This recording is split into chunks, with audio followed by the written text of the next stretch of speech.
Á dagskrá bæjarstjórnar í dag eru 9 mál.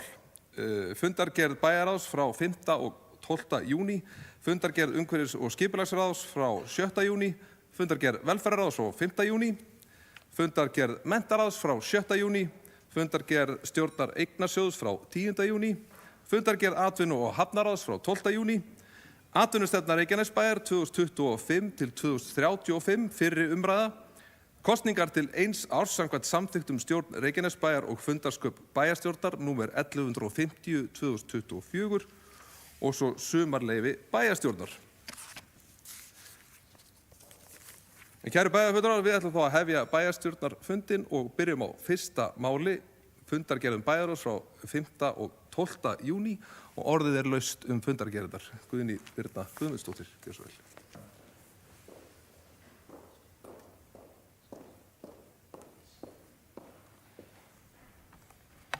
Virðulegi forseti, ég vil byrja að bjóða þig velkomin í forsetastólinn, tekur við vel út.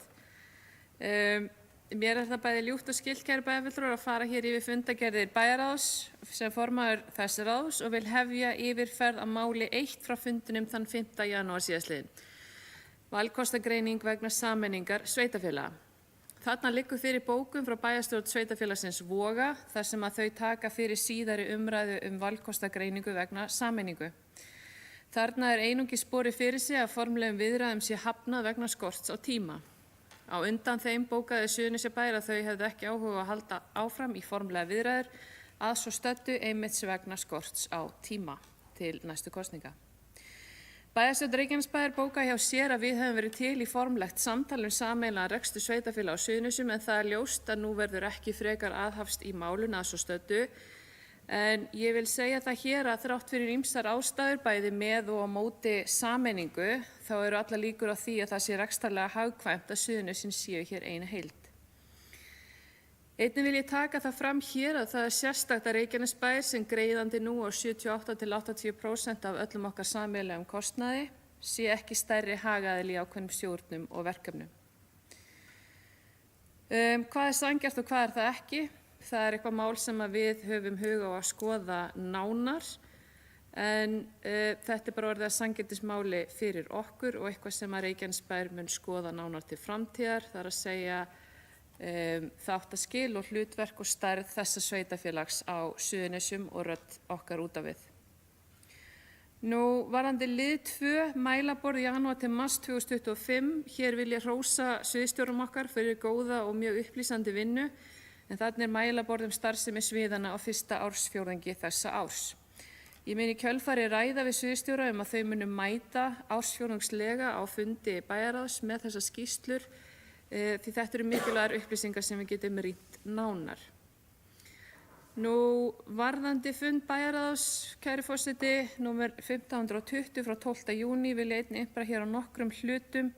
Í máli 3 fengum við Hjördísi Evu Þórðardóttur, verkefnastjóra farsælda barna á Suðurnesjum á fundinn og þökkum við kærlega fyrir góða og mjög hressandi heimsókn. Það er alltaf gaman að hitta klappstýru og hún það vissulega og hlakka ég til ásamt okkur öllum eflaust að vinna með henni áfram. Nú í máli númer 4 fundargerð frá stjórn eignarsjóðs frá 10. júní en fundargerðin verður tekin hér sérstaklega fyrir og eftir og mun ég því fara betur yfir það mál þar.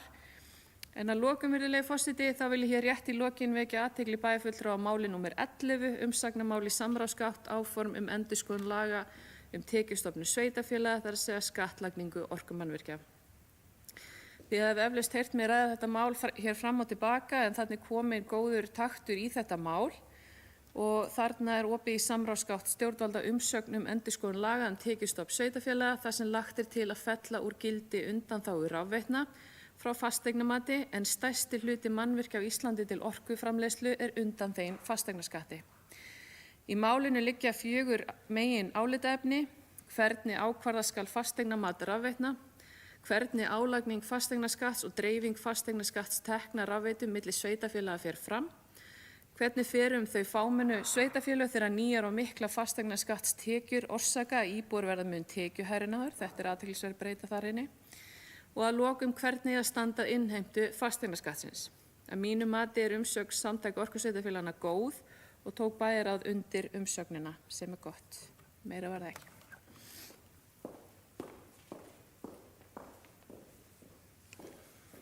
Orðið er laust fundargerðir bæjarráðs frá 5. og 12. júní. Margrét Þórarinsdóttir, gjörðu svo vel.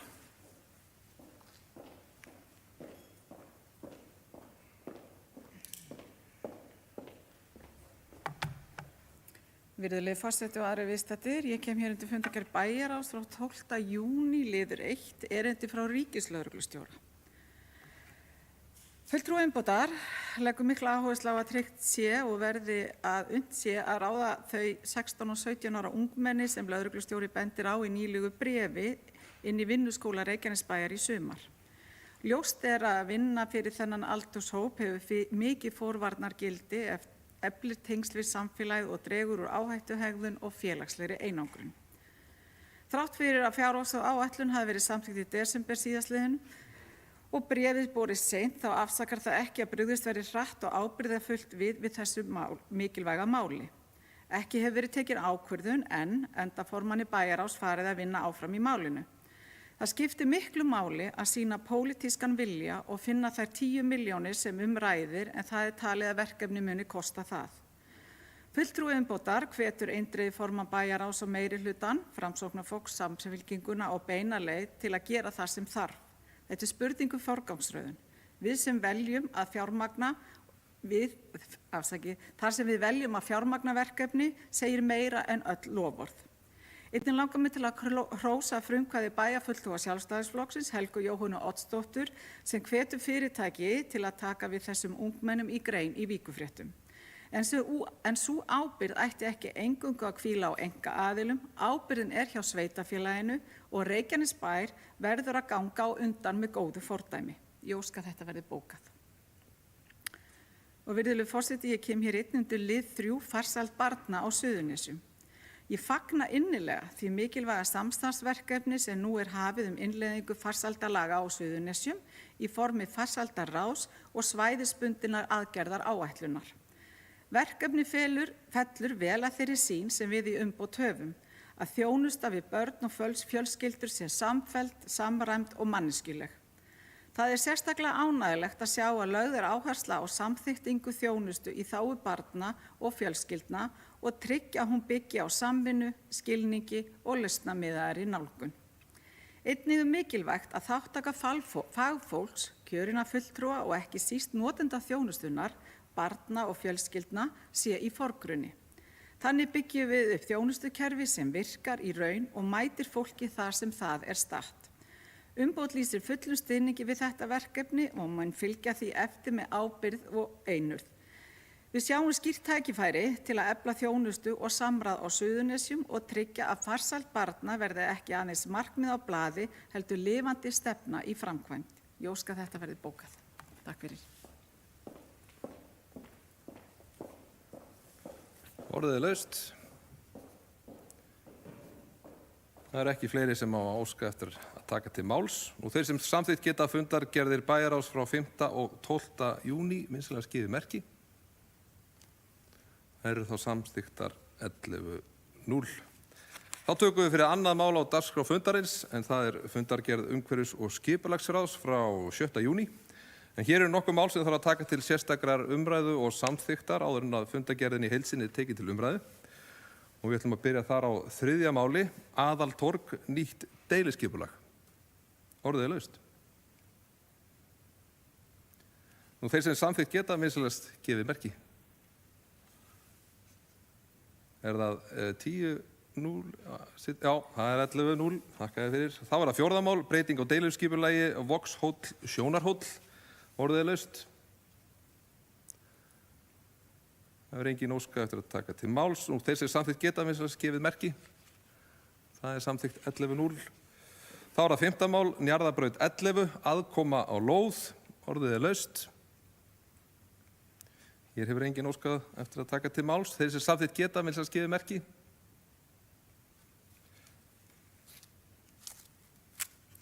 Þá er það 7. mál, flugvellir 1-3, aðlögun að landhæð. Orðið er laust. Hér hefur engin óskað eftir að taka til máls. Þeir sem samþykkt geta minnstilegast gefið merki. Það er samþykkt 11:0. 7. mál, flugvellir 17-21, stækkun á lóð. Orðið er laust.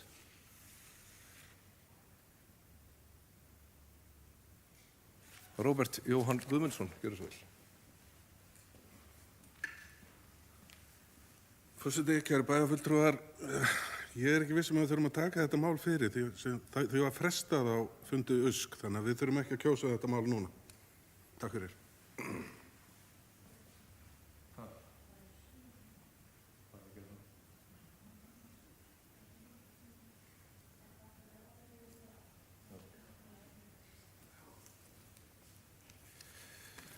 Ég þakka Róberti fyrir góða ábendingu og hérna mælist þá til að þetta erindi því verði bara frestað. Hefur ekki að fá hendur á loftur við, samþykkt að fresta þessu erindi. Það er þá samþykkt 11-0. Þá er það 10. mál, aðaltorg umsókn framkvæmdarleyfi. Orðið er laust. Hér hefur enginn óskað eftir að taka til máls. Þeir sem samþykkt geta vinsamlegast gefið merki. Það er samþykkt 11-0. Svo er það 11. mál, Ásbrú kvaðir vegna fráveitu innan lóða. Orðið er laust.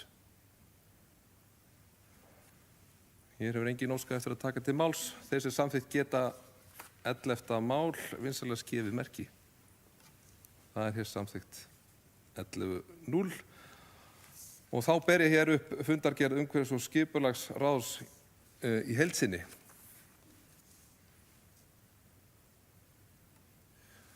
Margrét Sanders. Já, hún biður bara að heilsa. Eða einhverju aðri sem að... Já, það er hér óskar enginn eftir að taka til máls og því ber ég hér upp fundargerðina til samþykkis. Þeir sem samþykkt geta, minnst að skeiði merki. Hún er samþykkt 11-0.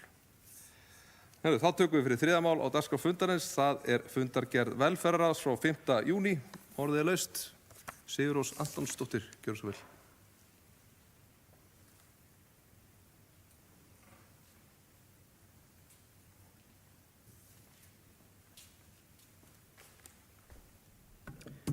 Forseti og bæjarfulltrúar. Ég kem hérna undir velferðarráð 5. júní síðastliðinn. Ætla aðeins að renna yfir fundagerðina.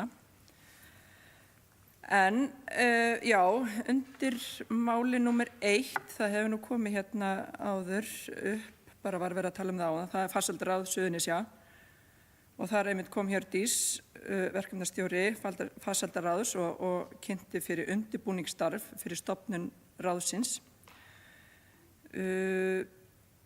Velferðarráð einmitt bara samþykkti drögin og einmitt þetta fór þá í gegnum bæjarráð.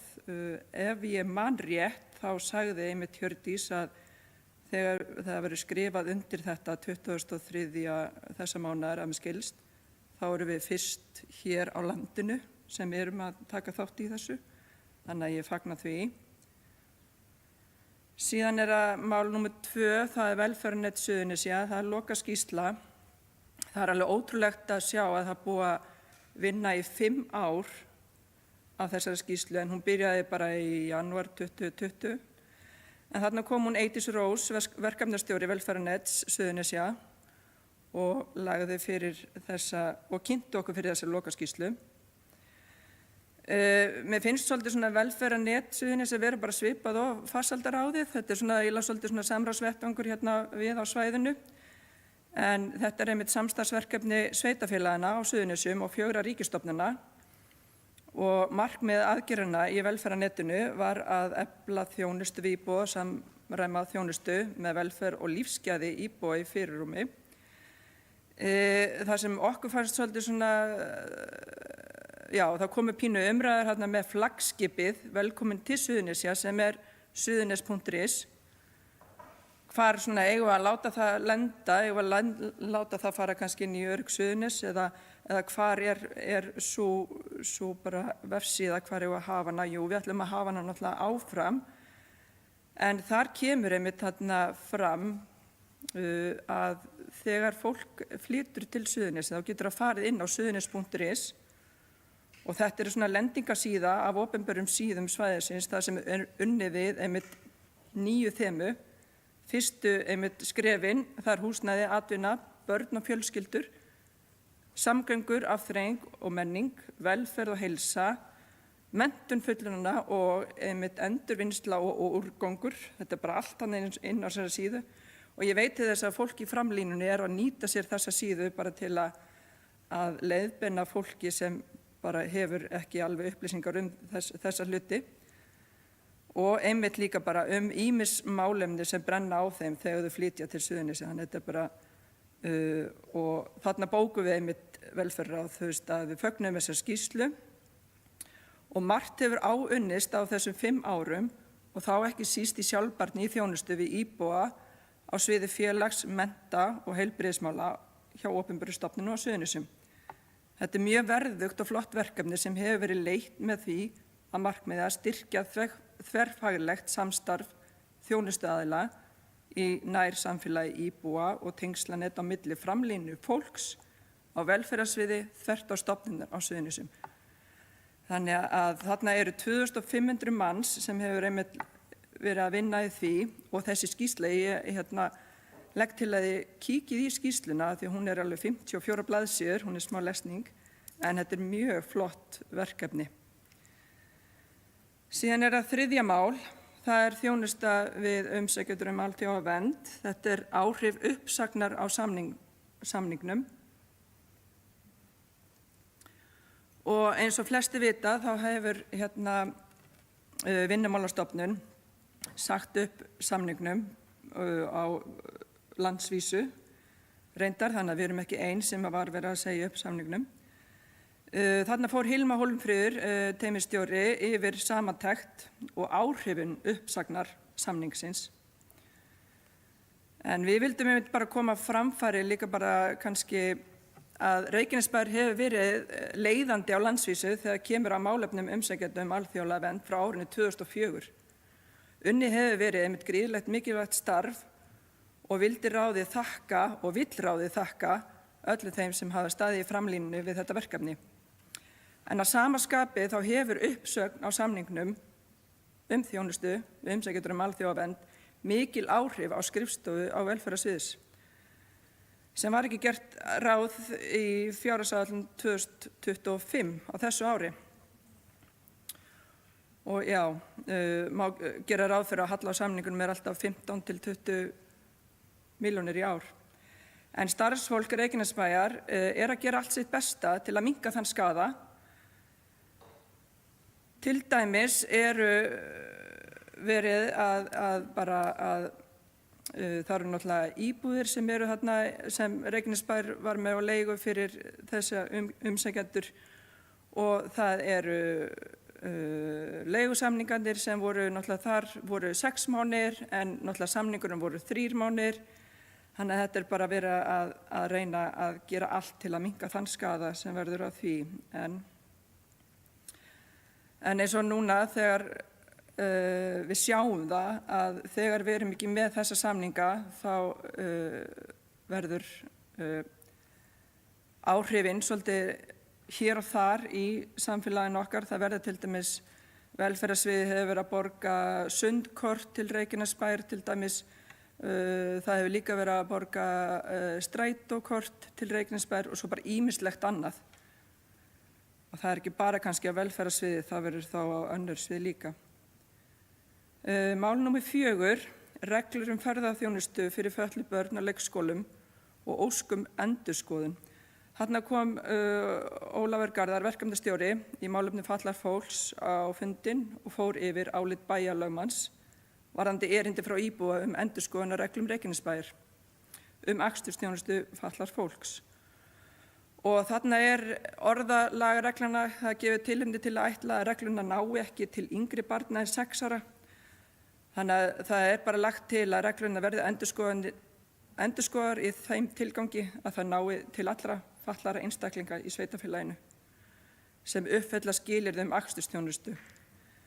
Þannig að við erum að fara í þetta og hann ætlar að koma með það sem sagt kostnaðarmat þá í haust.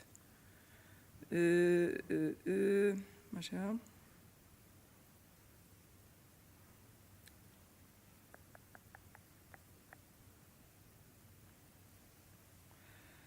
Síðan er mál númer 5 Það er líka akstursþjónustu fatlaðra. Það er, hann kom einmitt, hann Ólafur, aftur undir þessum lið og fór yfir gjaldtöku vegna akstursþjónustunnar og við fólum honum bara það verkefni að finna út tillögu og gjaldskrá vegna ferðarþjónustu utan Reykjanesbæjar. Þá er það þannig, ég ætla bara aðeins að vísa í minnisblað með leyfi forseta.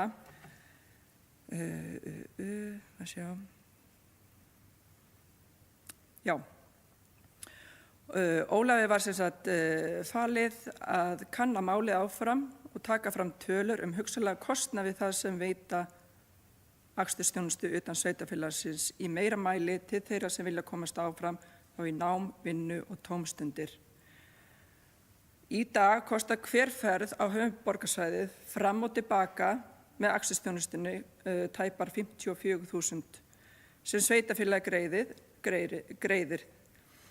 Við höfum í kjölfarið rukkað notendur 2.400 upp á móti í þessari upphæð.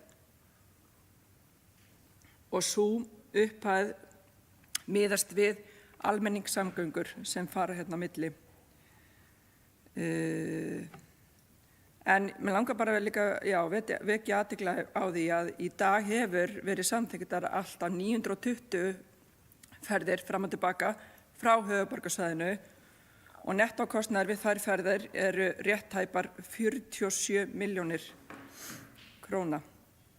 Til þess að fá akstursþjónustu utan sveitarfélagsins þarf áfrýjunarnefnd að fá til umfjöllunar beiðni undanþáguna á reglum þar sem reglur okkar akstursþjónustu ná ekki utan akstur utan Reykjanesbæjar. Og við fórum í smá líka vinnu, hann Ólafur, bara hvernig þetta er gert í öðrum sveitarfélögum eins og Selfossi og Akranesi og það er bara misjafnt hvernig þetta hvernig háttað hjá þeim. En á borði verkefnastjóra, svo ég haldi áfram í minnisblaðinu með leyfi forseta, eru 6 mál einstaklinga sem óskar eftir akstri. Og ef við förum að samþykkja þau öll, þá þurfum við akkurat einmitt þessar 40 milljónir sem við þurfum að afla. Þannig að þetta er brýnt mál að fara í þessar breytingar þessa gjaldþjónustu. Síðan var tómstundastefnan í 7. máli og var formanni ráðsins að falið að senda inn umsögn og hún er á leiðinni. Síðan er fjárhagsaðstoðin, það er 7. mál og það er einmitt aftur lækkun. Það eru 117 einstaklingar sem fengu í maí 25 en í fyrra voru það 234 einstaklingar. Þannig að það er ánægjulegt að það sé áfram lækkun. En fleira var það ekki. Takk.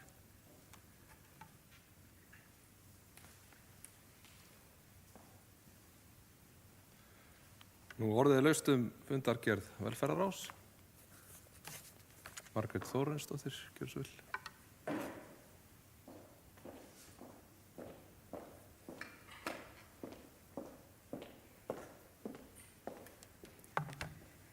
Virðulegi forseti og aðrir viðstaddir, já, ég kem hér undir lið 3, þjónusta við umsækjendur alþjóðlega vernd, áhrif uppsagna samnings. Nú hefur það gerst sem við í minnihlutanum höfum varað við. Ríkið hefur sagt upp samningi sínum við Reykjanesbæ þjónustu við hælisleitendur. Við sitjum nú eftir með skuldbindingar, kostnað og langtíma húsaleigusamninga sem byggðir voru á þessum samningi. Þessi staða er alvarleg, bæði fjárhagslega og siðferðislega. Reykjanesbær hefur borið langstartan hluta ábyrgðarinnar í móttöku flóttafólks og hælisleitenda. Við höfum tekið á móti yfir 1000 einstaklingum í senn, leigt húsnæði, ráðið starfsfólk og lagt samfélagið okkar undir mikinn þrýsting. Á sama tíma hafa mörg önnur sveitarfélög ýmist ekki tekið þátt eða gert það í miklu minna mæli. Þrátt fyrir þessar staðreyndir hefur meirihlutinn, Samfylkingin, Framsókn og Bein leið ítrekað samþykkt samninga við ríkið ár eftir ár án þess að tryggja raunhæfa fjármögnun, skýrleika í ábyrgð eða samráði við íbúa. Við í umboð höfum hins vegar frá upphafi sagt nei. Við treystum ekki ríkisvaldinu til að standa við skuldbindingar sínar og því miður hefur reynslan sýnt að við höfum rétt fyrir okkur. Nú þegar ríkið hverfur frá borði situr Reykjanesbær eftir með skuldir, þjónustuskyldur og húsaleigusamninga sem ekki hægt að rifta með einu pennastriki. Meirihluti þarf nú að horfast í augu við afleiðingar ákvarðana sinna. Samningar sem þeir samþykktu ítrekað, þrátt fyrir gagnrýni og varnarorð, hafa nú leitt til þess að Reykjanesbær stendur einn með halla upp á 15 til 20 milljónir króna. Við krefjumst þess að ríkið axli ábyrgð sína og endurgreiði Reykjanesbæ þann kostnað sem hefur fallið. Jafnframt hvetjum við meirihlutann, Samfylkinguna, Framsókn og Beina leið, til að sýna kjark og setja hagsmuni bæjarans í forgang, ekki áframhaldandi uppgjöf gagnvart ríkinu. Við langar til að spyrja meirihlutann, hversu margir þeirra einstaklinga sem hafa fengið alþjóðlega vernd í Reykjanesbæ eru nú sjálfstæðir á vinnumarkaði og hversu margir þurfa fjárhagsaðstoð frá sveitarfélaginu. Þetta snýst ekki að hafna fólki í neyð, heldur að tryggja að ábyrgðin sé skýr, fjármögnunin raunhæf og að sveitarfélagi sé ekki látið axla óeðlilega ábyrgð eitt sín liðs. Við í umboð stöndum fast á kröfum ábyrgð, gagnsæi og virðingu fyrir Reykjanesbæ og því fólki sem hér býr. Ég óska þetta verði bókað. Takk fyrir.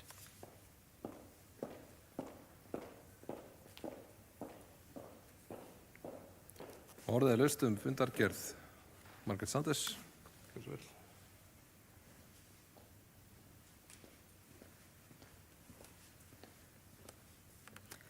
Forseti, bæjarfulltrúar, góðir gestir.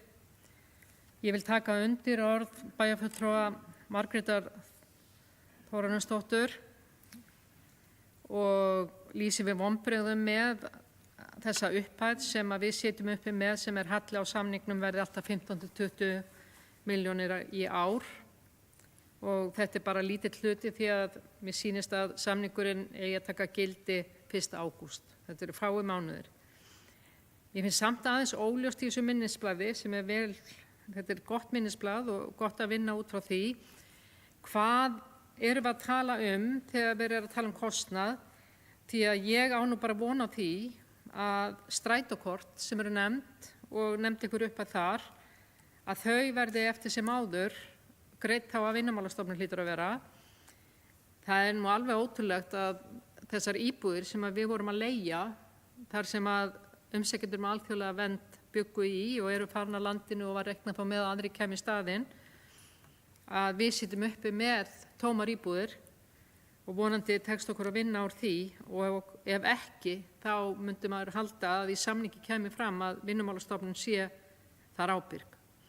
Þannig að við skulum vona að þessi halli sé ekki þetta mikill og eins ef að þetta mikið á velferðarsviðinu sem slíku hefur áhrif eins og formaður velferðarráðs nefndi, hefur áhrif á önnur svið, að við skulum vona að þetta verði minna en klárlega munum þetta höggva í og við skulum ekki gleyma því að börnin, við vorum með mikið af fjölskyldum, að þau börn sem eru hér, einhver hafa fengið alþjóðlega vernd og önnur ekki, að þau þurfa mikinn stuðning við að aðlagast, mikla sérkennslu og annað, koma úr erfiðum umhverfi og þetta hefur tekist vel í Reykjanesbæ þótt að við höfum gagnrýnt oft hversu mikill hluta af umsækjendum alþjóðlega vernd Reykjanesbæ hefur tekið til sín. Þá verður að segjast eins og að það hefur verið gert vel og það er kannski þess vegna sem að menn vildu helst bara að við sæjum þetta. En það er dapurt að sitja svo uppi með þennan kostnað og hvort að fari meira segja yfir á næsta ár. En við stöndum saman hér, öll sem einn í bæjarstjórn og berjumst við hið opinbera, þá Vinnumálastofnun og fulltrúa ríkisins í þessu máli.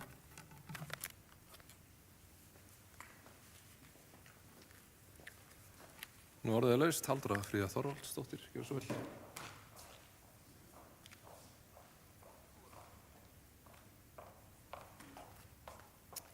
Virðulegi forseti, til hamingju með embættið hér sem þú sinnir í dag. Mér langar aðeins að koma hér undir þessu máli af því að ég held að sko bara til þess að rétt sé með farið að þá held ég að við höfum öll staðið hér saman og sýnt gríðarlega mikinn kjark að reyna að standa hérna saman, sameinuð til þess að tryggja það að ríkið standi við sitt.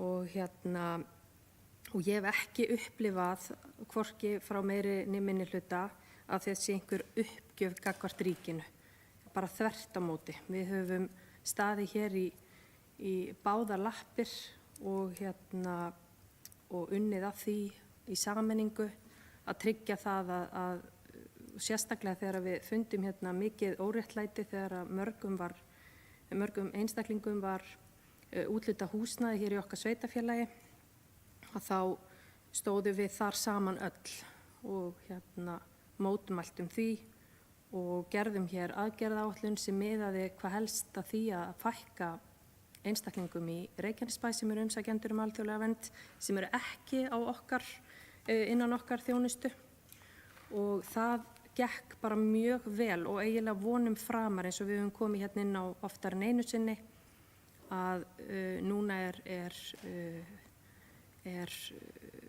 fjöldinn orðinn, það voru hérna 1200 manns þegar hvað mest var sem voru í þjónustu annarra en okkar, og nú er sá fjöldi orðinn miklu lægri eða minni. Hér erum við að tala okkar eigin samning sem við höfum verið með hérna í áratugi og þar undir voru einungis 70 manns og það er alveg eðlilegt að séu skipta skoðanir það hvort að það sé eðlilegt eða ekki, en við höfum allavega talið það sem sveitarfélag að það sé fjöldi sem við ráðum við, og þar undir hafa kannski helst verið eins og við höfum rætt margoft fjölskyldur og síðan einstaklingar í viðkvæmri stöðu. Þannig að ég vil allavega segja það, ég hef fundið að við höfum hér sýnt kjark og ekki neina uppgjöf gagnvart ríkinu, en það er að sjálfsögðu mjög undarlegt að hér séu samningar, þeim er sagt upp hérna mitt ár sem hefur þessi áhrif sem vonandi verða ekki þetta mikil. Mér langar bara að beina því til bæjarfulltrúa Margrétar Þórarinsdóttur að því að það komu spurningar sem eru svona óundirbúnar. Það voru spurningar inn í bókuninni sem við kannski erum ekki með svör við hér og nú, en ég vænti þess að ritari og skjaladeild svo í framhaldinu muni koma þeim spurningum á réttan stað, en ég veit ekki alveg af því að þetta eru svona persónugreinanlegar vangaveltur sem þar koma fram, hvort við getum með einhverju móti svara þessu almennilega, en við allavega koma því bara hér á framfæri.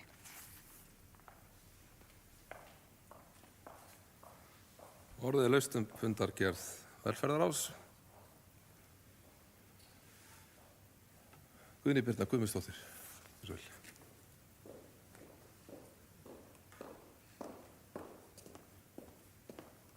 Virðulegi forseti, kæri bæjarfulltrúar, mér langar bara rétt aðeins kannski fyrir ykkur gestur sem sitja heim í stofu að hlusta á æsispennandi bæjarstjórnarfund að tiltaka það hvað hefur gengið vel á árinu varðandi fjárhagsaðstoð sveitarfélagsins. Nú veit ég að bæjarfulltrúi Margrét Þórarinsdóttir spurði út í þessar tölur, en það er kannski ekki hægt að svara þeim hér, en kannski gefa ykkur dæmi hversu vel hefur gengið núna milli ára. En þá ætla ég að lesa einn upp með leyfi forseta úr fundargerð velferðarráðs. Í maí 2025 fengu 117 einstaklingar fjárhagsaðstoð til framfærslu frá Reykjanesbæ. Í sama mánuði í fyrra 234 einstaklingar, eða fækkun 117 manns milli ára. Það hefur fært okkur að við erum að greiða tæpar 18 milljónir en greiddum áður 43,5. Þannig að það er heldur betur búið að vinna vel í þessu máli og kæra þakkir aftur til okkar frábæra velferðarsviðs. Það sem kannski stingur best í stúfinn er fjöldi barna á framfærslu sem við viljum helst aldrei sjá, en fjöldi barna framfæri foreldra og eða forráðamanna fjárhagsaðstoð voru 29 núna í maímánuði en voru 82 í maímánuði fyrra, sem var bara alls ekki nógu gott. Þannig að við erum að sjá góða breytingar, hvort sem þetta fólk að flytja burt eða fá sér vinnu eða það allavega að vera að finna úrlausn þeirra mála út af því að við viljum ekki að fólk sé á fjárhagsaðstoð, það ekkert líf þannig. Þetta svona last resort eins og maður segir á góðri íslensku, þannig að við viljum virkja okkar íbúa til að aðstoða þá í atvinnuleit, til að aðstoða þá að koma sér betra á framfæri í lífinu. Þannig að þetta einstaklega ánægjulegt að sjá þessa tölu breyta svona á einu ári.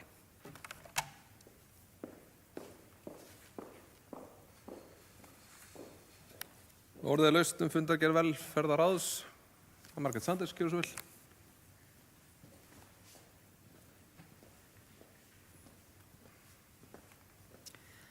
Forseti, bæjarfulltrúar, góðir gestir, ég trúi ekki þessi enn og aftur að koma upp með undir sama málaflokki, fjárhagsaðstoð og sérstakur húsnæðisstuðningur. Þar sem að ég hef ár eftir ár og aftur verið að gagnrýna uppsetningu, gerði það á þeim tíma.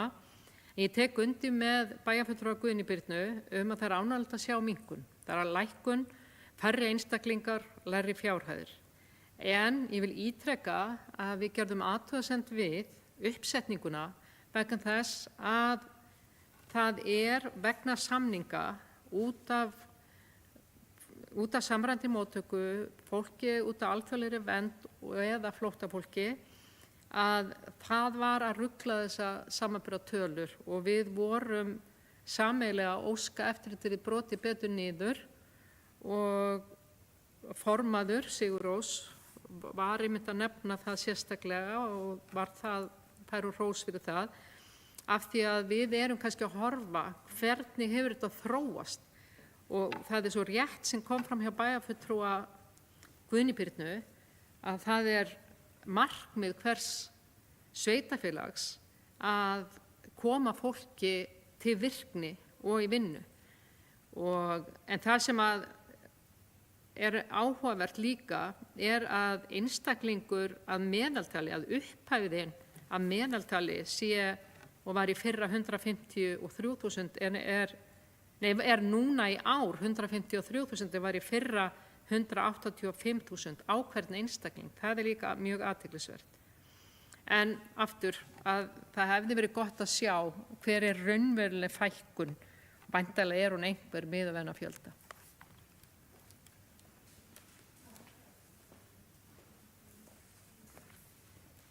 Orðið laust fundargerð velferðarráðs, Sigurrós Antonsdóttir, gjörðu svo vel.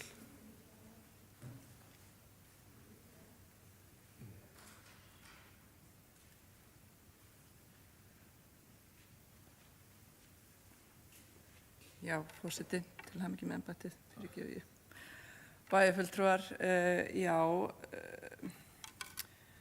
vil aðeins kannski svara þér, Margrét, bæjarfulltrúa Margréti. Við erum náttúrulega ennþá með samningana, samræmdu móttöku flóttafólks, sem náttúrulega út þetta ár. Þannig að hann að 200 að með minni, 200 manns. Þannig að það alveg ennþá fólk sem í þessari stöðu og kannski inn á þá fjárhagsaðstoðina. Og þá langar mig líka eins og að nefna með 150.000 per einstakling að það eins og það hafi lækkað. En það þannig að þau sem á fjárhagsaðstoð og búa kannski í foreldrahúsum, þau fá minna. Og svo að þau ekki með húsnæði þá fá þau kannski aðeins ennþá minna. Eða ekki með leigusamning og svona, þannig að það svona mismunandi hvað fólk að fá hverju sinni. Já, ég held að ég sé búin að svara því það sem takk. Takk fyrir þetta. Nú orðið enn laust fundargerð velferðarráðs. Það ekki fleiri sem óska að taka til máls og því ber ég fundargerðina hér upp til samþykktar í heild sinni. Þeir sem samþykkt geta, þess að skeiði merki. Og hún samþykkt hér 11-0. Þá komið að fjórða máli fundarins, en það fundargerð menntaráðs frá 7. júní síðastliðnum. Og langar mér rétt aðeins áður en að ég gef orðið laust að ræða hérna mál númer 2 í fundargerð menntaráðs, verklag vegna undirmönnunar í leikskólum. Núverandi verklag var rætt á þessum fundi ráðsins og ákveðið framhaldi að stofna starfshóp til þess að endurskoða verklagsreglur viðbrögð við undirmönnun í leikskólum Reykjanesbæjar. Stefnt að því að ná 1 til 2 fundum fyrir sumarfrí leikskólana og klára svo þessa vinnu eigi síðar en í lok september á þessu ári. Og í starfshópnum verða allir þeir fulltrúar menntaráðs sem að tengjast leikskólum auk kjörina fulltrúa í menntaráði. En orðið laust fundargerð menntaráðs frá 7. júní. Helga Jóhanna Oddsdóttir, gjörðu svo vel.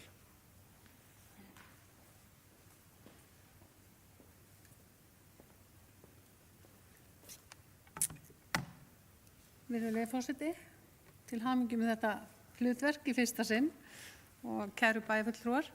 Ég kem hérna einmitt upp undir lið 2 í fundargerð menntaráðs að samaskapi og fagna því vissulega að settur hafi verið á laggirnar starfshópur og bíð spennt eftir fundarboði frá forseta, formanni menntaráðs, því að það er ljóst að við verðum að tækla þetta mál. Og ég óska eftir að eftirfarandi verði bókað. Á fundi bæjarstjórnar þann 3. júní, ég ætla að byrja aftur.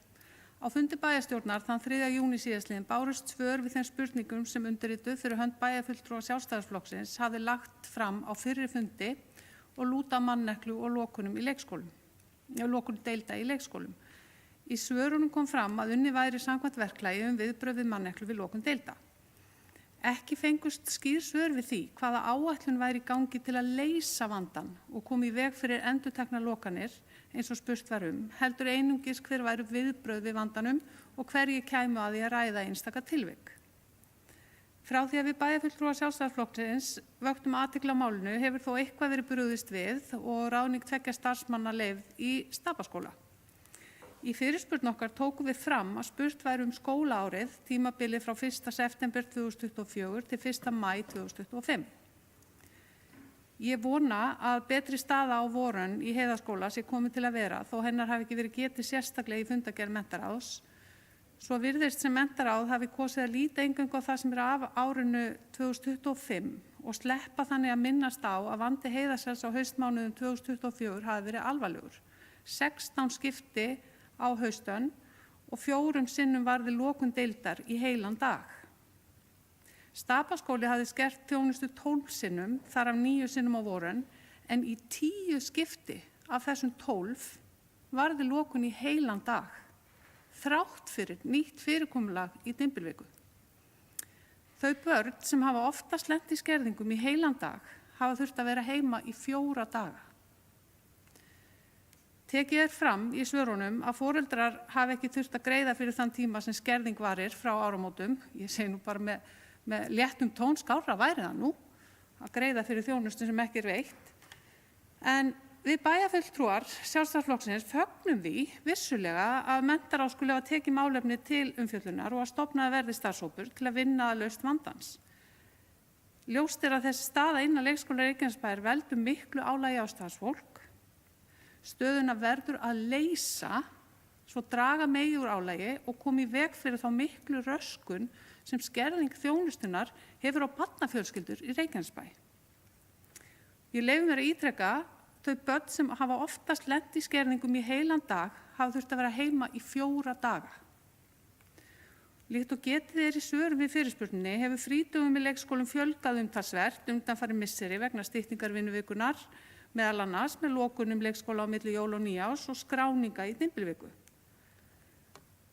Koma þessi dagar til viðbótar við 5 vikna sumarlokanir, 5 skipulagsdaga, að minnstakosti 1 vetrarfrísdag og 3 til 4 skertadaga, og nú ég að vísa í dagatal Heiðarsels fyrir núverandi skólaár. Orlofsdagar á vinnumarkaði á bilinu 24 til 30 á ári. Og gera má ráð fyrir að ungt fólk sé í meirihluta í hópi þeirra sem eru með á bilinu 24 til 25 orlofsdaga á ári. Það er því deginum ljósara að orlofsdaga foreldra duga ekki lengur til. Hvað þá þegar fyrirvaralausar lokanir skella á til viðbótar og það er óásættanlegt að heyra frá ungum foreldrum í Reykjanesbæ að þeir upplifi aukna streitu og ótta starfsöryggi sitt vegna fyrirlausra fjarvista frá vinnu þegar leikskóla loka til viðbótar við aðrar fjarvistir sem að leikskólarnir krefjast, eða sem aðrir dagar krefjast. og það að foreldrar geti ekki treyst betur á þjónustu leikskóla er ekki boðlegt. Við verðum því að bregðast við af krafti og finna leiðir til að koma í veg fyrir vandann. Það dugar ekki að bregðast við honum, við þurfum að ráðast að rótum hans. Og undir þetta ritum við bæjarfulltrúar Sjálfstæðisflokksins, Helga Jóhanna Oddsdóttir, Margrét Sanders og Guðbergur Reynisson. Takk fyrir.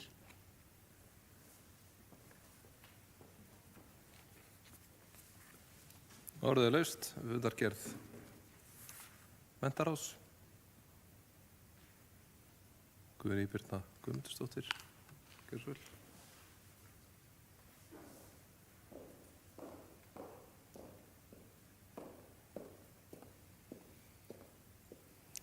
Virðulegi forseti, kæru bæjarfulltrúar, ég minntist þess að bókanir eiga að vera stuttar og skýrnar. Þetta var langt mál, en ágætt að við höfum áhyggjur af stöðu mála. Leikskólarnir okkar eru með veikindi starfsfólk eins og allar aðrar stofnanir. Auðvitað það er mjög leitt að það komi niður á foreldrum, vissulega. En þetta mál er í góðum höndum, við erum með fólk að vinna að þessu, við erum komið með stýrihóp til að fara betri um málið, við erum búin að eyða hellingstíma til að fara yfir hvernig við getum bætt starfsumhverfi leikskóla til að gera meira aðland og laða til okkar meira starfsfólk. Við höfum staðið okkur vel að ráða inn starfsfólk á okkar leikskóla, við erum eftirsóttu staði til að vinna á. Ég veit ekki alveg. Það er svo sérstakt út af því að ég veit að menntaráðsfólkið okkar kjörnu fulltrúar hafa verið í mikilli vinnu með leikskólafulltrúum og fulltrúum, áheyrnarfulltrúum inn í ráðinu til þess að reyna að finna út hvernig má betur fara með starfsumhverfi í leikskólamálum sem er vandamál víðar en í Reykjanesbæ að laða að starfsfólk. Við meira að lögðum til og það er fyrir gildi núna í ára að samræma frí á milli allra skólastega. Við erum líka að koma með eins og öll önnur sveitarfélög úrræði fyrir styttingu vinnuvikuna sem kjarasamningsbundið mál, ekki hugarfóstur Reykjanesbæjar. Og við meiri segja var lagt til af okkar menntaráðsfólki að í staðin fyrir að loka hreinlega leikskólum til að vinna styttingu þá er hægt að skrá börnin milli leikskóla til þess að hafa ákveðna leikskóla opna til þess að koma ekki niður á foreldrum.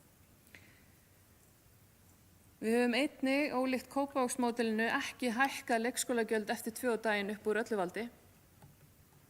Þannig að leikskólagjöld eru ennþá, mig minnir að ég sé samanburð á 5 sveitarfélögum í kringum okkur og við erum þar næstlægst í kostnaði. Þannig að við erum af fullum krafti að reyna eftir öllum mætti að hlúa að okkar leikskólum og okkar starfsfólki og auðvitað er það mjög miður að það hafi komið til skerðinga vissulega, en ef við myndum greina alla vinnustæði þá myndum við finna skerðingar út af veikindum, eflaust á fleiri stöðum. Ég vil bara hrósa þessi stýrihópur, þessi starfshópur sé farin af stað, en aftur við störfum eftir erindisbréfum í okkar nefndum og ráðum. Það er búið að stofna hópinn til að fara af stað.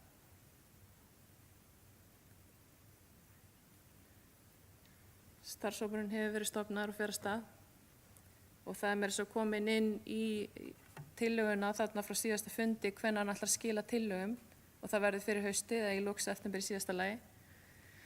Þannig að kjörnir fulltrúar eru að bjóða sína aðstoð en þau starfa eftir erindisbréfi og daglegu rekstur er í höndum okkar starfsfólks, ekki kjörna fulltrúa. En við aftur, svo það sé ítrekað sagt hér inni og í fjölmiðlum og í greinum og blaðaskrifum, að Reykjanesbær er að leggja vel í leikskólamál og við erum af öllum vilja búin að styðja vel við leikskólan okkar og foreldra barna sem er okkur mjög mikilvæg í þessu sveitarfélagi.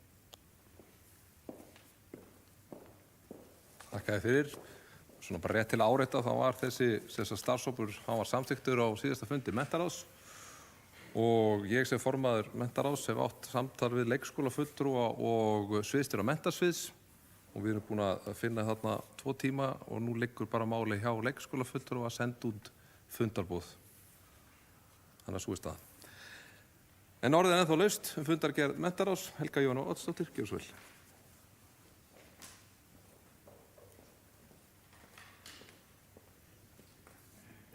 Ágæti forseti, kæru bæjarfulltrúar. Það vissulega að vita mál að fjöldamörg sveitarfélög eru að ströggla í leikskólamálum. Hvort heldur sem þegar kemur að manneklu eða mönnun og þá að láta enda ná saman í þessum rekstri sem það alls ekkert auðvelt. En það breytir því hins vegar ekki að þegar ég stend hér og segi við þurfum að finna lausn á vandanum. Við þurfum að finna lausn á vandanum. Það enginn að fara að gera það fyrir okkur. Og við getum alveg verið það sveitarfélag sem að finnum þessa lausn, þó aðrir séu ennþá að ströggla. Ég hef aldrei verið hrifin að því að benda í kringum mig og segja að þetta nú ógeðslega slæmt þarna líka og sætta mig þá bara við stöðunni eins og hún En eins þetta að við skulum átta okkur á því hérna kjörnir fulltrúar að stjórnendum það ekkert í lófa lagið að leysa vandann. Það erum við sem að útvegum þeim og útlutum fjármagni.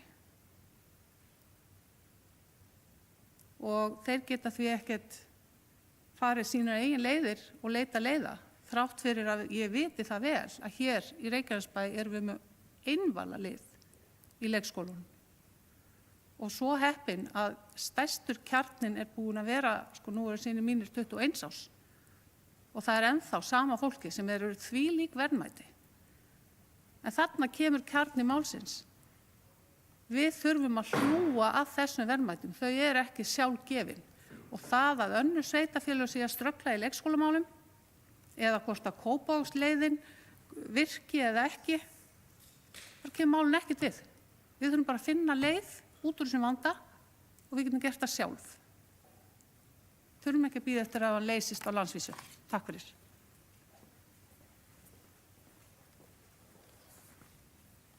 Margrét Sanders, gjörðu svo vel.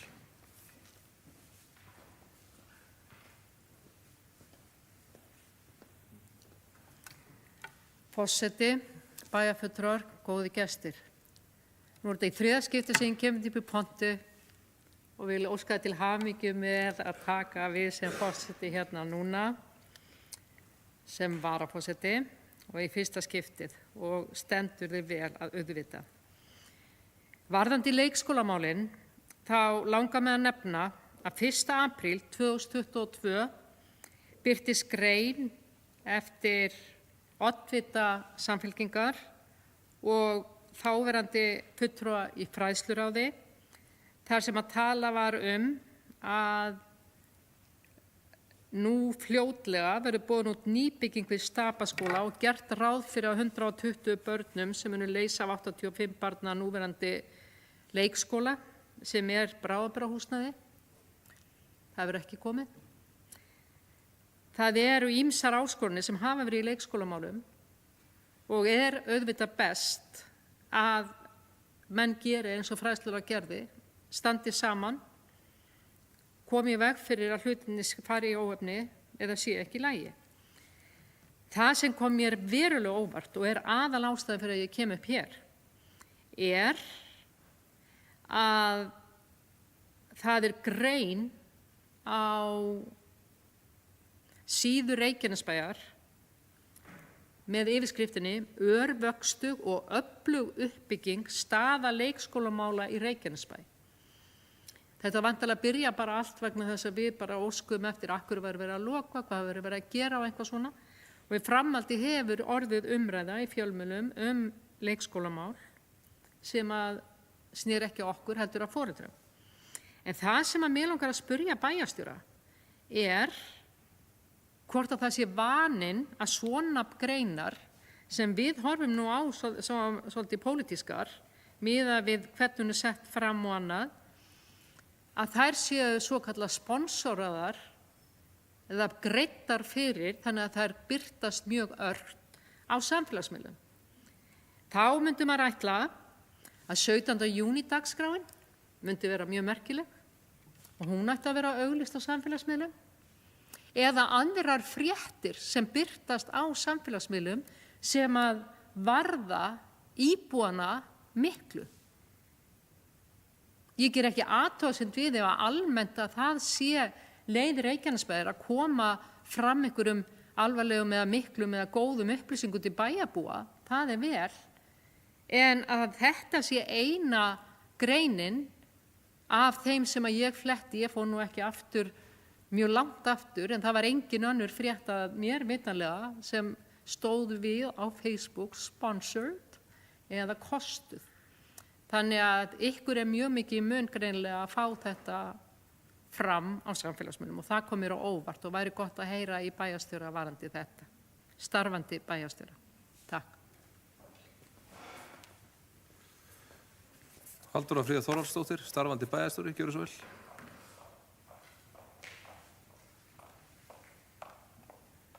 Já, virðulegi forseti, ég notaði nú augnablik hérna þegar að bæjarfulltrúi Margrét Sanders nefndi þetta til að fara inn á samfélagsmiðla Reykjanesbæjar, þar sem ég hafði reyndar ekki séð þessa grein hérna og þar stóð ekki sponsored, ég gat ekki afsakið slettuna, það kom hérna fram, það kemur ekki fram allavega á mínum hérna, þar sem ég opnaði í minni tölvu, en það kann vel að vera að það sé ekki rétt hjá mér.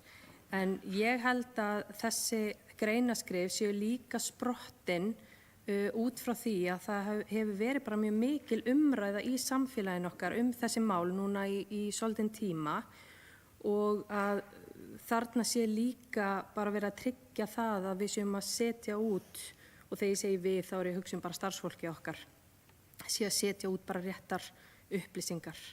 Þannig að það engin pressa frá meiri hluta að það séu kostaðar greinar inn á samfélagsmiðlum sveitafélagsins bara svo að það sé tekið hér skýrt fram.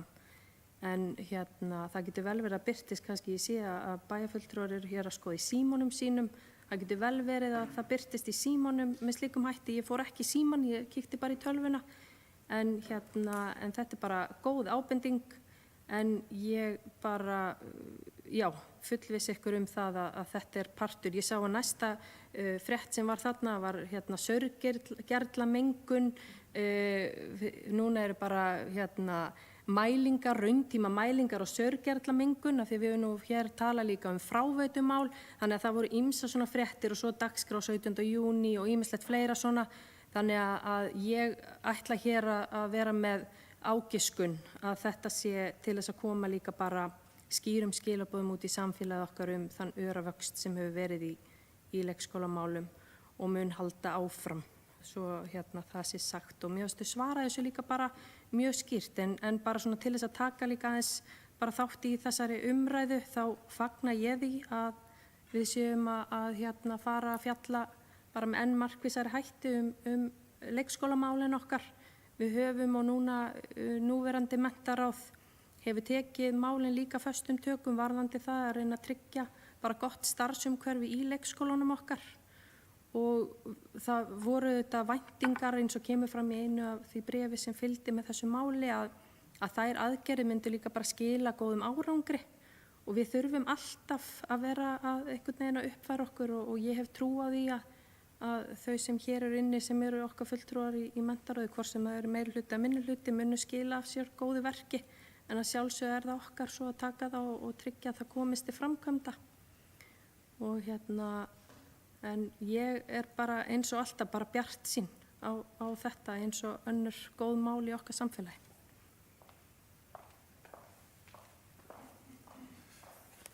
Guðný Birna Guðmundsdóttir, gjörðu svo vel.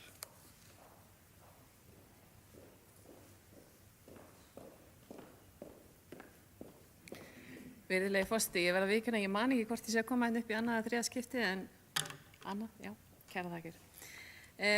Bara kannski til að bregðast við því fyrst við erum á skemmtilegum bæjarstjórnarfundi að það var að vitna í gamla grein eftir mig sem ég var búin að gleyma, bara takk fyrir þetta, bæjarfulltrúi Margrét Sanders. Þegar ég var formaður menntaráðs 2022 skrifa ég greinilega grein aðgerðaáætlun fjölgun leikskólaplássa út af því að það komið hér upp og vitna í eitt verkefni sem ekki farið af stað, að langa mig bara að vitna í greinina, herra forseti, ef ég má, og segja það sem við gerðum. Hérna stendur Samfylkingin óháður ásamt Framsókn og beinni leið sett sér það markmið við myndun meirihluta að reyna að koma 18 mánaða börnum á leikskóla. Það markmið tókst í nokkrum leikskólum en ekki öllum á kjörtímabilinu. Ástæðan aðalega mikil fjölgun barna undanfarin ár. fylgifiskur mikilla fjölguna sem nú orðið 4. stærsta sveitarfélag landsins, en þarna stendur einnig að árgangurinn 2020 telur 300 börn sem einn stærsti árgangur í sögu bæjarins, ef fólk leita á ástæðum fyrir að segja. En við skemmtilegum áskorunum þarf að bregðast við og við munum gera eftirfarandi. Leikskólinn Holt mun stækkun 36 pláss. Það var gert. Byggðu verður nýr leikskóli í Hlíðahverfi sem rúmar 120 börn. Við vorum að vígja hann í maí, ef maður rétt. Nýr leikskóli mun rísa í Dalshverfi 3 sem rúmar 120 börn og við munum vígja hann núna í byrjun haust. En þarna stendur við Stapaskóla mun rísa leikskóli sem rúmar 120 börn og þegar hefur verið brugðist við með færanlegum kennslustofum sem rúma 85 börn. Við höfum verið að vinna útboðsgögnum fyrir þennan leikskóla og nú liggur fyrir að við þurfum að greina hvar þörfin er mest í okkar sveitarfélagi að byggja upp leikskólamál sem verður tekið núna í fjárhagsáætlunarvinnuna í haust. Þarna segir líka í lok greinarinnar að ég má, herra forseti, fyrst við erum í sögu uppfærslu hér, að þarna stendur að það sé ákveðin skortur á dagforeldrum og hvetjum við fólk að sækja Þetta á ekki lengur við í dag og það mjög gleðilegt, en það hafa aldrei verið fleiri dagforeldrar starfandi í Reykjanesbæ, 29 ef ég man rétt. Þannig að það laus pláss á dagforeldrum. Þannig að enn eitt markmiði sem við settum áherslu á og styrktum þetta kerfi og höfum verið að gera það frá byrjun þessa kjörtímabils og það að rætast núna. Meira þess að fyrir lok kjörtímabils. Takk.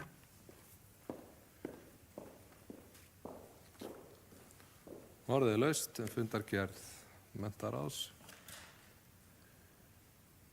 Margrét Sanders, gjörðu svo vel, kemur hér upp öðru sinni.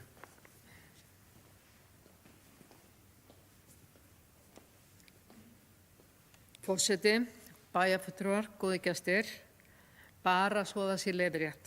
Að því ég sagði þáverandi oddviti Samfylkingarinnar, það var auðvitað Friðjón Einarsson, þannig að þetta var ekki grein sem að vísaði í þig, kæri bæjarfulltrúi Guðný Birna, en það samt áhugavert að tala einmitt að reikna með að snemma á kjörtímabilinu verði komið leikskóli fyrir 18 mánaða börn. Þannig að það sé bara leiðrétt þessi misskilningur sem kom fram. Takk. Orðið laust, en fundargerð menntaráðs frá 7. júní. Hér eru ekki fleiri sem óska að taka til máls og því ber ég fundargerðina upp til samþykktar. Þeir sem samþykkt geta, þess að skeiða merki. Hún samþykkt 11-0. Þá það 5. mál fundarins. Það fundargerð stjórnar eignasjóðs frá 10. júní síðastliðnum, en hér eru nokkur mál sem þarf að taka til sérstakrar umræðu og samþykktar áður en fundargerðin í heild sinni tekin til umræðu. Fyrst það 1. mál, fjárfestingaverkefni 2025. Orðið laust, Guðný Birna Guðmundsdóttir, gjörðu svo vel.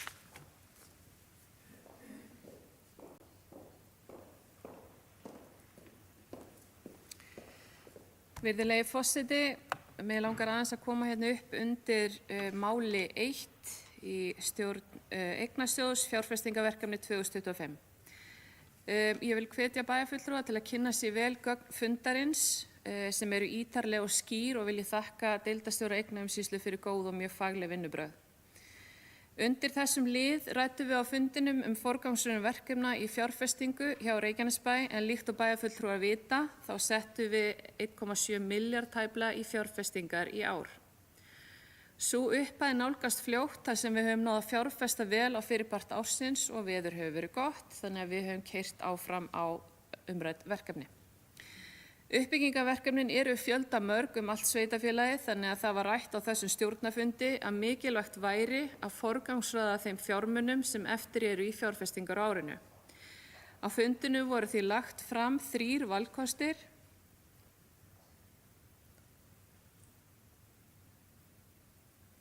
Á fundinu voru lagðir fram 3 valkostir: að halda óhindrað áfram í fjárfestingum, að takmarka fjármagn við 3 verkefni sem eru mest aðkallandi eða fara í viðauka til að hækka fjárfestingatöluna. Það er alveg ljóst af þessum meirihluta að viðaukar er eitthvað sem okkur hugnast ekki og stjórn eignasjóðs var því fyllilega sammála. Á þessum fundi, virðulegi forseti, var stjórn eignasjóðs því sammála leið B, það er að segja að fresta fjárfestingaverkefni sem eru ekki í forgangi og nýta fjármagni í 3 verkefni sem að metin eru í forgang, þar að segja Holtaskóla, Myllubakkaskóla og leikskólan í Drekadal. Öll önnur fjárfesting býður eftir frekari tekjum til bæjarsjóðs og verður þá forgangsraða eftir þeirri þörf, en við ætlum okkur í takt við ábyrga fjármálastjórnun að halda fjárfestingaáætlun okkar til streitu þangað til að við fáum meiri tekjur inn og þá munum við endurskoða það. Og því legg ég hér til, herra forseti, að við samþykjum leið B líkt og stjórn Eignasjóðs lagði til á fundinum. Takk. Nú orðið laust fyrsta mál, fjárfestingaverkefni 2025. Margrét Þórarinsdóttir, gjörðu svo vel.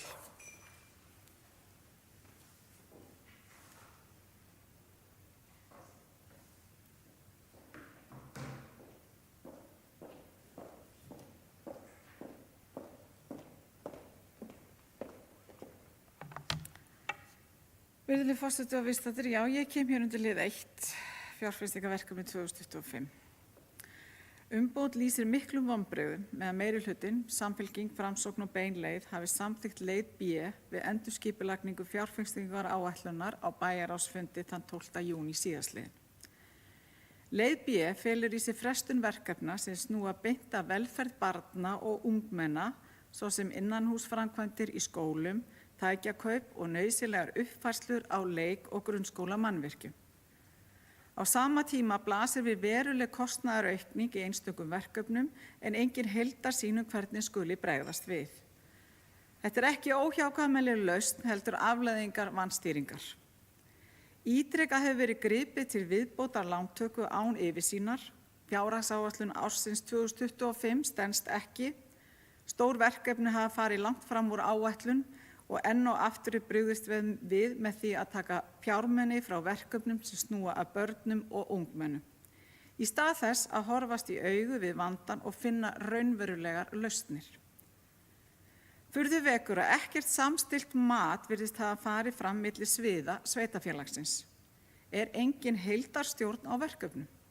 Hver ber ábyrgð á því að þetta gerist aftur og aftur? Umboð hefur frá upphafi kallað eftir gagnsæi, ábyrgu verklagi og skýrri forgangsröðun sem horfir til framtíðar, ekki einungis skammtíma lausna.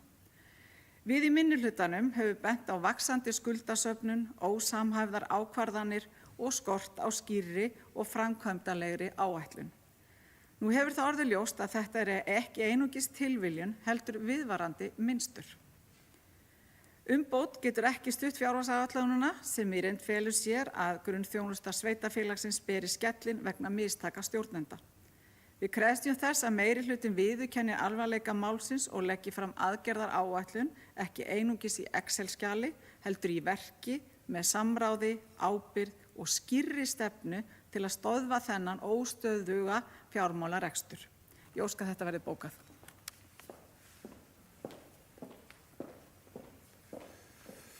Nú orðið laust fyrsta mál, fjárfestingaverkefni 2025. Forseti tekur hér stutt fundarhlé.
Það er fundarhlé lokið. Við erum hér að ræða fyrsta mál í fundargerð stjórn Eignasjóðs frá 10. júní, fjárfestingaverkefni 2025. Guðný Birna Guðmundsdóttir, gjörðu svo vel.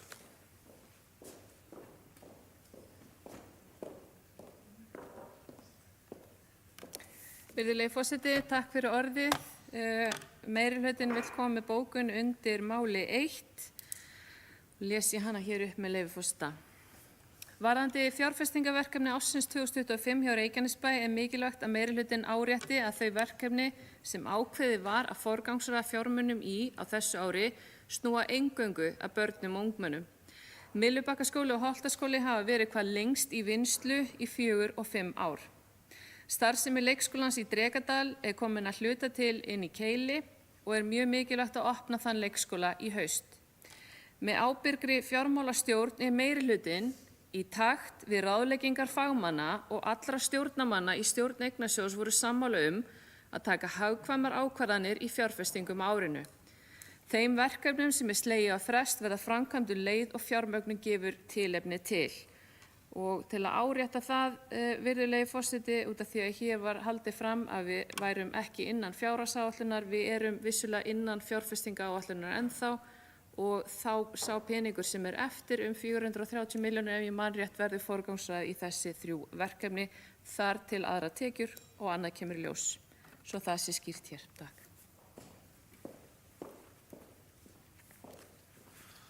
Orðið laust fyrsta mál í fundargerð Eignasjóðs Reykjanesbæjar, fjárfestingaverkefni 2025. Hér hafa engi fleiri óskað þess að fá orðið og þeir sem samþykkt geta þá að fara þessa leið B, vinsamlegast gefið merki. Hún er þá samþykkt 7-0 og þeir sem eru á móti sitja hjá og 4 sem sitja hjá. Næst er það mál 8, Hafnargata 2A, Svarta parkhúsið. Guðný Birna Guðmundsdóttir.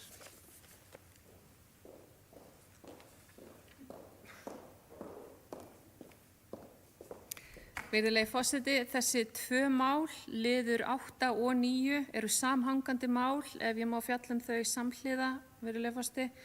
En þessi hús standa á sama reitnum á Hafnargötunni okkar. Það stóð til að menningar- og þjónusturáð myndi fara af stað með stefnumótun framtíðarnot húsnæðisins eða húsnæðana, en síðan hefur ráðið ekki sér fyrir sér að nýta þessi umræddu hús undir menningatengda starfsemi. Reiturinn er stór og mjög spennandi og var stjórn Eignasjóðs sammála að hægt var að bjóða reitinn út sem þróunareit og þá undir nýbyggingar eða eitthvað menningatengt á svæðinu, líkt og uppbygging á veitingastað, krám eða öðru slíku, eitthvað skemmtilegt fyrir íbúa.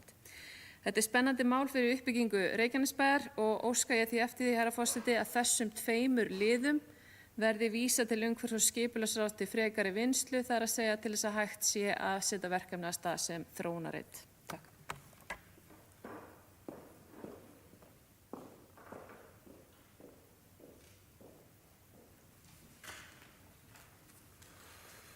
Margrét Sanders, gjörðu svo vel.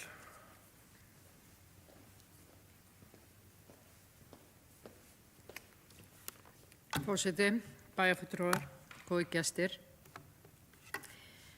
Ég vil fagna því að það sé hugmynd að auglýsa lóðir Hafnargötu 2A og Hafnargötu 2, þar sem Svarta parkhúsið og Fiskarhúsið eru, að auglýsa á sem þróunareit eða allavega uskið eða umhverfis- og skipulagssvið eða ráðið fjalli það.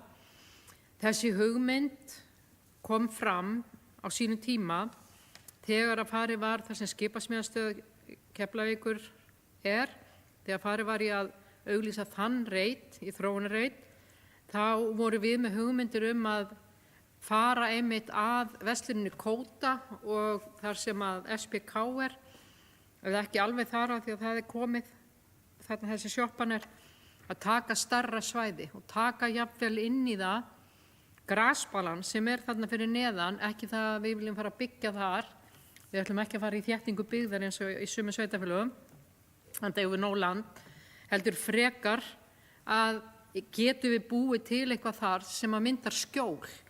Því að þegar maður gengur á ljósanótt, þessi fáu skipti sem maður gengur þetta mikið Hafnargötuna, og það á ljósanótt, og þá alltaf rok þegar maður gengur frá Kóta og niðrittir að Dúshúsum.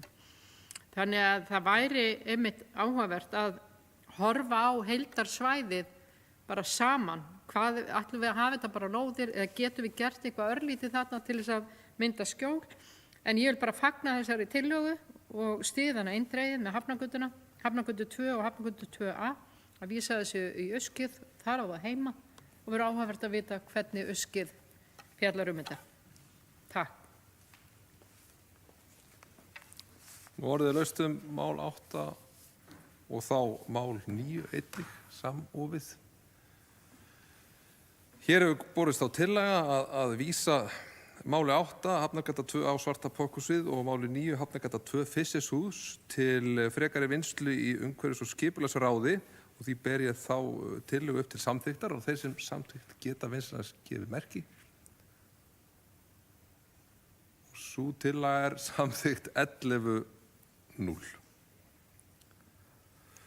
Herru, þá orðið laust fundargerð stjórnar Eignasjóðs í heild sinni. Guðbergur Reynisson, gjörðu svo vel.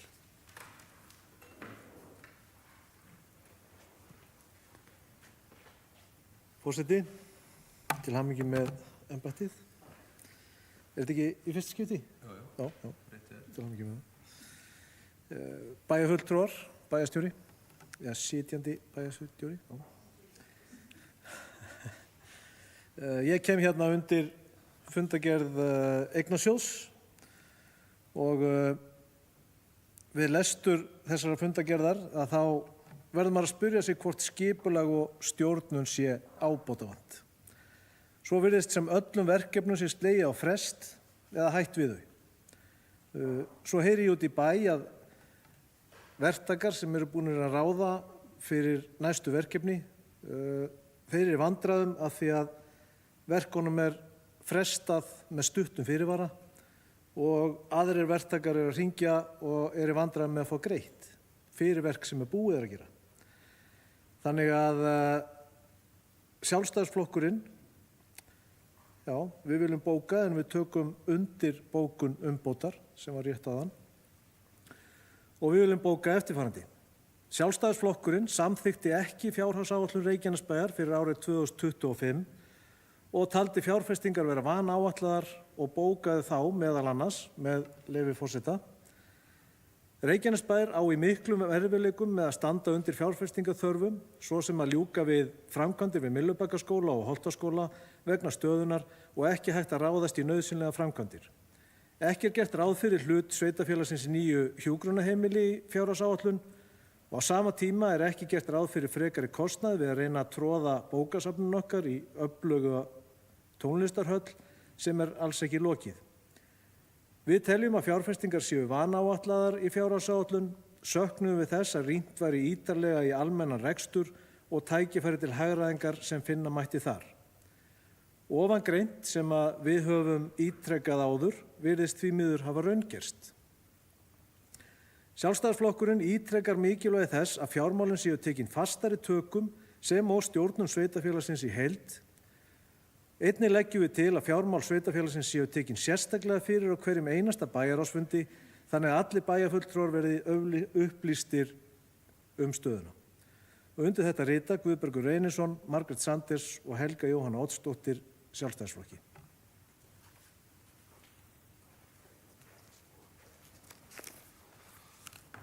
Orðið laust fundargerð stjórnar Eignasjóðs. Guðný Birna Guðmundsdóttir, gjörðu svo vel.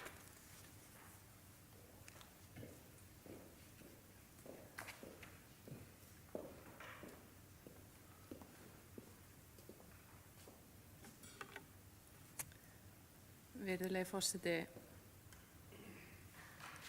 ég velti stundum fyrir mér hvort að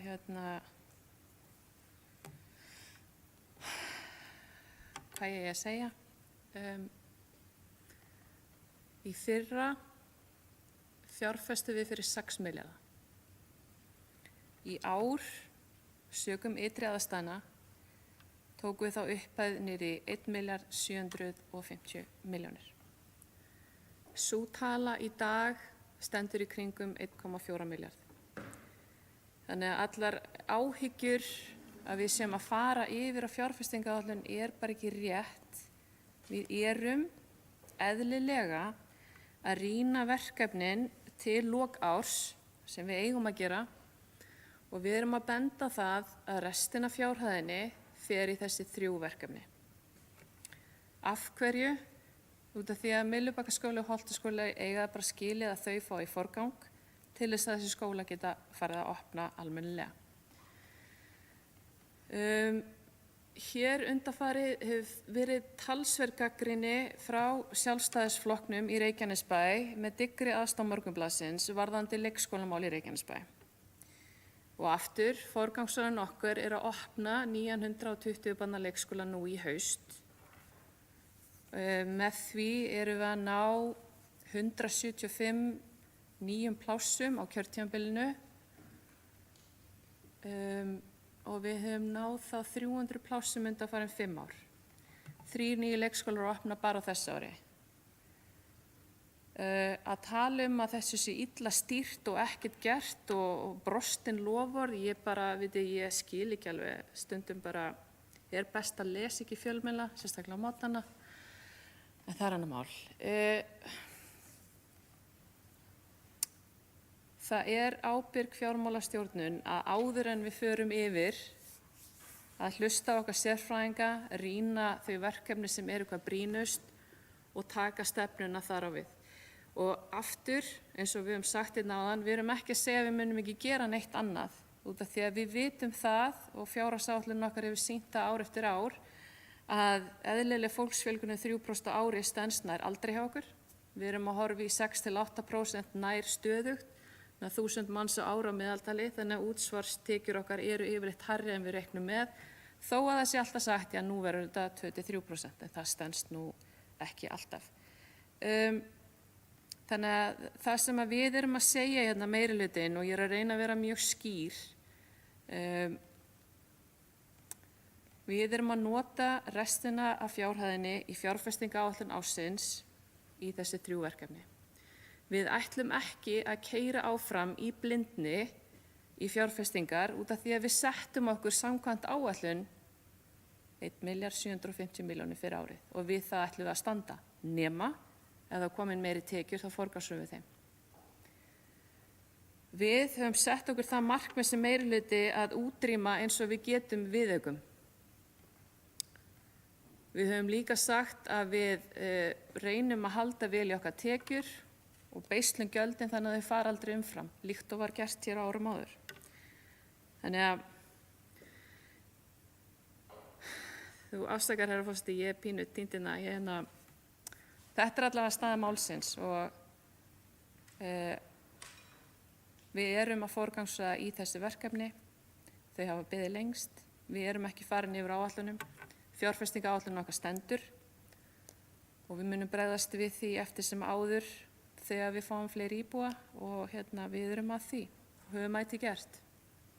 Takk.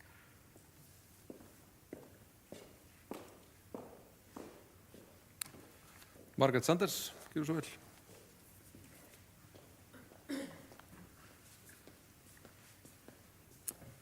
Forseti, bæjarfulltrúar, góðu gestir. Stundum velti ég fyrir mér hvort að það væri rétt almennt í bæjarstjórnum að bókanir, hvort sem það meirihluta eða minnihluta eða hvernig sem það eru, ættu að vera skilað inn og annar hópur eða báðir hópandum eða allir bæjarfulltrúar myndu sjá þær fyrir fundi. Þannig að hægt sé að takast almennilega á það og að staðreyndurum sé haldið á lofti rétt.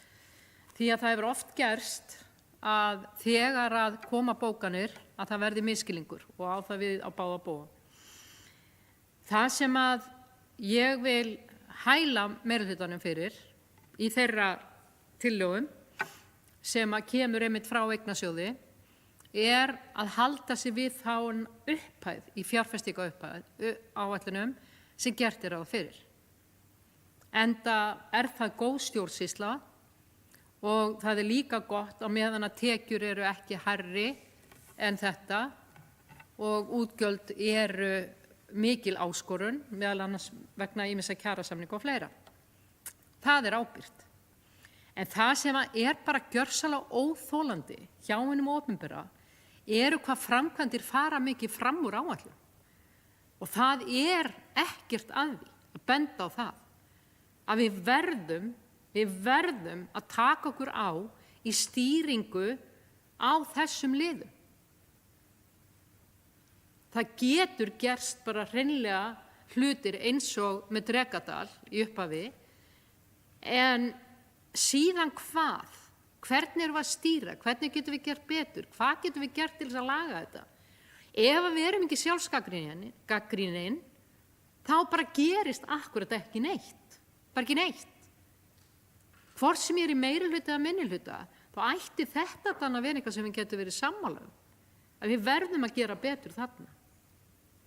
Og það líka, kemur fram í okkar bókun, sem meira brýning frekar en eitthvað annað, að setja alltaf núna hér eftir, allavega það sem eftir kjörtímabilinu, því að við vitum ekkert hvernig þetta verður eftir það. Fyrsta mál á dagskrá bæjarráðs, fjármál Reykjanesbæjar og svo fjárfestingar. Hvernig Asparalaut að koma út? Hvert uppgjörið? Hvar uppgjörið eftir Stapaskóla, íþróttahús og sundlaug? Hvernig kom það út? Hversu mikið voru við yfir? Hvernig hefur þetta gengið? Og svo framvegis. Þetta eru bara hlutir sem þarf að fara vel yfir og rýna og hvað getum við gert betur ef þetta ekki alveg að standast. Það geta verið ytri eða utanaðkomandi atriði sem að eins og þegar Úkraínustríðið hófst, það voru ákveðin efniskostnaður sem var dýrari. En hvaða efniskostnaður var það og svo framvegis? Að það komi raunhæfa skýringar. Eins í sjóðstreymi, hvernig stendur á því að við erum í sjóðþurrð? Það vegna þess að ríkið ekki að standa sig? Af hverju ekki að standa sig? Þetta vitingi venja eða eru þeir verri heldur en hafa verið og svo framvegis?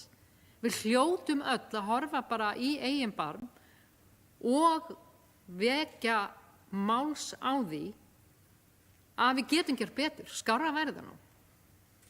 Þannig að ég allavega tel að þráttur að við sitjum hjá, við greiðum ekki atkvæði á móti, af því að þetta skynsamlegt að færa til og passa upp á kostnaðinn, að þá það eitt að það komi mönnum á óvart þegar maður fer í gegnum þessi atriði sem koma fram í fundargerð Eignasjóðs. Hvernig hefur verið að fara fram úr hinum ýmsu verkefnum? Það vont. Þarna fengum við þetta bara á einu bretti. Þannig að vonandi bara lærum við öll af þessu og gerum betur.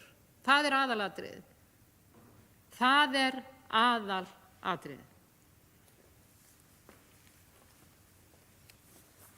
Halldóra Fríða Þorvaldsdóttir, gjörðu svo vel.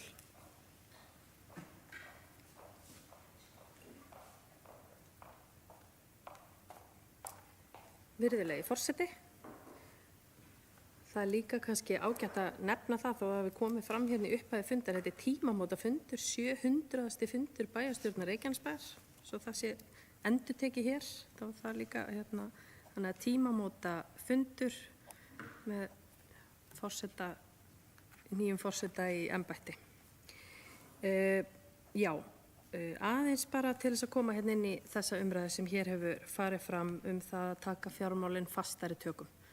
Og ég held að við séum öll sammála því að það það sem við viljum gera og það það sem að hér hefur verið lagt til líka áður og ég vil minna bæjarfulltrúa á það að hér fyrir allnokkru síðan þá kom fram tillaga frá núverandi formanni bæjarráðs það að oddvitar sem allir eru í bæjarráði myndu koma saman í sérstökum hóp til þess að rýna akkurat þetta sem hér hefur verið fjallað Það að bara fjalla með mjög markvissum hætti fjármál sveitarfélagsins og eftir miklar umræður það að þá var ákveðið að setja fjármálin á dagskrá á síðasta fundi bæjarráðs í hverju mánuði. Þannig að það heldur sér. Hvort við þurfum að bæta því við og hafa það á hverjum einasta fundi, ég veit það nú ekki, en það er eitthvað sem við getum rætt inn í bæjarráði, hvort okkur finnst það skynsamlegri leið. En þar höfum við aldeilis tækifæri til þess að rýna með fjármálastjóra og starfsfólki sem vinnur á því sviði, fengi skýringar, fylgjast með sjóðstreyminu og getum spurt þar spurninga. Síðast þegar við tókum þetta á dagskrá það voru reyndar svona efnislega kannski ekki miklar umræður, það var frekar hvernig þetta stilla sjóðstreyminu upp, það voru þarna ábendingar það hvernig við ættum að dreifa inn í áætluninni. Þannig að ég held að við séum öll sammála því að við erum bara að taka mjög skynsamleg skref hér og það var eining það. Ég kom nú örlítið seint inn á þennan fund en það er ég ekki lengur þar sem með atkvæðarétt, heldur sat hann fund sem starfandi bæjarstjóri og ég heyrði ekki betur en svo þegar var farið yfir þessi mál að það var mikil eining frá öllum fulltrúum innan stjórnarinnar og þá sérstaklega og þó svo að annar fulltrúi Sjálfstæðisflokksins sem situr í stjórninni sé ekki hér á staðnum að þá fannst mér hann líka vera bara mjög skýr það að hann styðji þær tillögur sem þar komu fram og taldi þær vera akkurat merki ábyrga fjármálastjórn. Já, það er alveg óþolandi þegar framkvæmdir fara fram úr áætlunum og það veit maður líka bara þegar maður stendur í framkvæmdum sjálfur heima hjá sér eða hvar sem maður að vinna í þeim að það gera það og það er ákveðið svona ófyrirséð og ýmislegt fleira sem getur komið upp á sem þarf að bregðast við hverju sinni og þegar við erum í svona stórum verkefnum þá geta þær upphæðir orðið ansi háar. Þess vegna erum við hér að forgangsraða í átt að börnum og ungmennum og að flytja til verkefni sem líka bara ljóst að bara sökum til dæmis skipulags að þá eru það ekki komin á tíma, sökum þess að það verið að nýta ákveðin rými sem stóð til að flytja inn í haustið að þá færast þau verkefni til. Þannig að svo það sé sagt. Varðandi sjóðþurrð eins og hér kom fram að þá er það alveg rétt og þarna kemur enn eitt verkefni þar sem við þurfum að standa öll saman gagnvart málum eins og til dæmis byggingu nýja hjúkrunarheimilisins hér og ég veit að fulltrúar í meirihluta eru í virkum samskiptum við þau sem að stýra skútunni þegar kemur að þeim sem stýra hér ríkisstjórninni í dag af því að þar eigum við inni 600 milljónir. Og það gefur auga leið að við vorum auðvitað að tryggja það að við værum að fara með ábyrgum hætti með okkur fjármuni að við setjum þarna inn 1750 milljónir fjárfestingar en vorum alltaf með það til hliðsjónar að ef það yrðu hærri tekjur þá myndum við að sjálfsögðu eins og hér hefur komið fram í máli formanns bæjarráðs að við fjárfestum og forgangsröðum eftir því sem að við fáum aukna tekjur. Þannig að við ættum kannski að byrja á því að óska eftir því að fá uppgerðar skuldir frá ríkinu og þá getum við farið á ennþá meiri hraða inn í þessar fjárfestingar okkar með ákveðinni forgangsröðin í huga. En mér finnst gott að við erum farin að tala fjármálun okkar með betri hætti og fagna líka bara tillögunni sem kom frá formanni bæjarráðs bæjarfulltrúa Guðnýju Birnu hér það að við myndum taka það til umræðu inn í bæjarráði, hvort við viljum gera það á fleiri fundum, að það er umræði sem ég held að við ættum bara öll að taka á þeim vettvangi.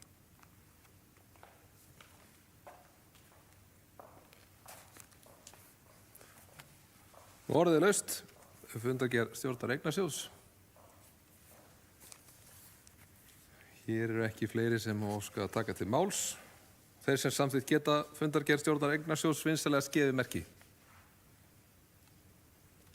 Það er þá samþykkt eða hún öllu heldur 11-0. Fyrir þá komum við að 6. máli á dagskrá þessa bæjarstjórnarfundar en það er fundargerð atvinnu- og hafnaráðs frá 12. júní. Orðið er laust. Hér hefur engin óskað að taka til máls. Þeir sem samþykkt geta fundargerðina vinsamlegast gefið merki. Hún er samþykkt 11:0. Þá er komið að 7. máli á dagskrá fundarins en það er atvinnustefna Reykjanesbæjar 2025 til 2035 fyrri umræða.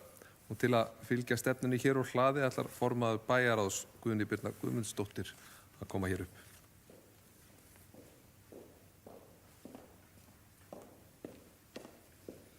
Virðulegi forseti og ágætu bæjarfulltrúar, ég kem hér full tilhlökkunar og full af gleði að fylgja atvinnustefnu Reykjanesbæjar 25 til 35 hér aðeins úr hlaði. Hér er komið fram góð og vönduð atvinnustefna Reykjanesbæjar sem unnin var af atvinnu- og hafnaráði en drög að stefnunni voru lögð fram fyrr á árinu og dreift til allra nefnd og ráða til að fá fram umsagnir.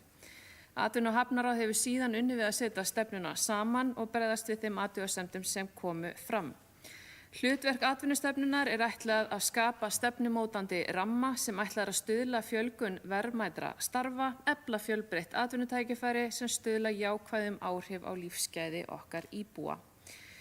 Mjög gott í stefnunni er að þar eru tilgreind markmið stefnunar en þau eru með leyfi forseta að bæta lífsgæði, stuðla sjálfbærni, laða að fjárfestingar, efla nýsköpun og menntun og að samræma atvinnu- og samfélagsþróun með því að tryggja jafnvægi milli atvinnulífs, uppbyggingu íbúða og eflingu þjónustu við fjölskyldur bæjarins.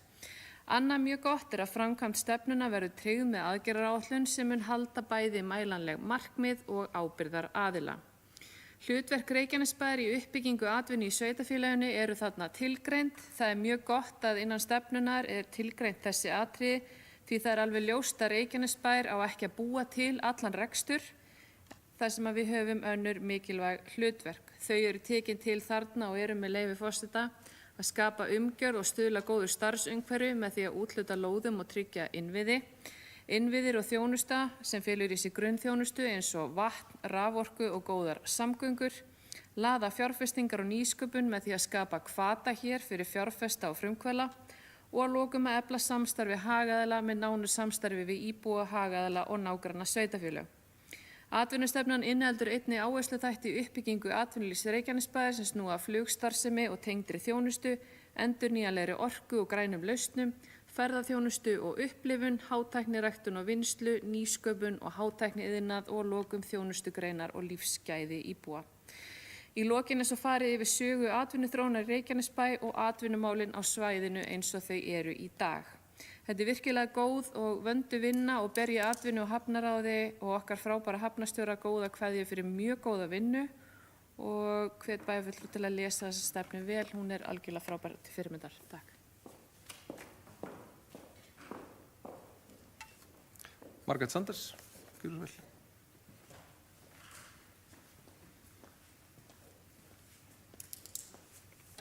Forseti, bæjarfulltrúar, góði gestir. Ég vil taka undir orð bæjarfulltrúar Guðnýjar Birnu að stefna lítur vel út í heildina og ég verð að segja að ég fagna þeim miklu breytingu sem gerð var á stefnunni frá upphaflegu drögum og hvernig hún er í dag. Núna er hún gerð með það í huga að vera atvinnustefna og þarna kemur fram hvaða lóðir eru til boða, hvaða áherslur veru með og annað. Þannig að þetta er algjör umbreyting og það má segja að atvinnu- og hafnaráð hefur unnið góða vinnu sem og við öll sem sendum inn athugasemdir, rýndum í stefnur annarra sveitarfélaga, skoðum hvað var gott og hvað var ekki gott. Þannig að útkoman er núna miklu betur en áður og styðja þessa stefnu heils hugar.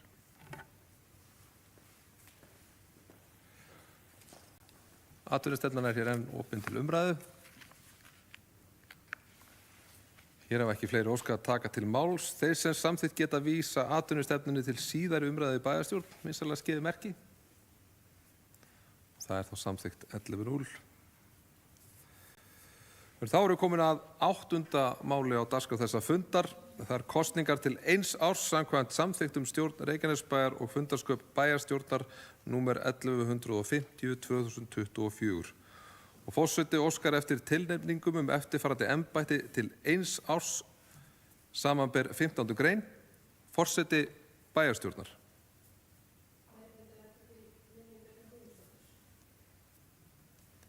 Eru aðrar? Guðný Birna Guðmundsdóttir, gjörðu svo vel. Virðulegi forseti, kannski bara örstutt hér inn. Við vitum öll að fyrirkomulag okkar meirihluta er núna eins og í dag vegna veikinda bæjarstjóra, Kjartan Már Kjartanssonar. Þannig að nú erum við að kjósa forseta til 1 árs en það liggur fyrir að Kjartan Már stefnir á að koma til vinnu 1. september og þess vegna er verið að kjósa í embætti forseta til 1 árs. Mig sem er í rauninni forseti en er að leysa af sem formaður bæjarráðs, ég vona að þetta sé ekki of flókið, en annars þyrftum við að kjósa aftur í september. Ef við myndum kjósa línuna eins og hún er núna, þar að segja Bjarni Páll Tryggvason forseti og Sverrir Bergmann fyrsti og Guðbergur Einarsson annar, að þá þurftum við að breyta því aftur í september. Þannig að í samráði við okkar lögfræðing var lagt til að þetta yrði gert svona. Það er líka hægt að gera það hinsegin en þá þurfum við að kjósa aftur í september. Bara þannig að það sé komið fram. Margrét Sanders, gjörðu svo vel.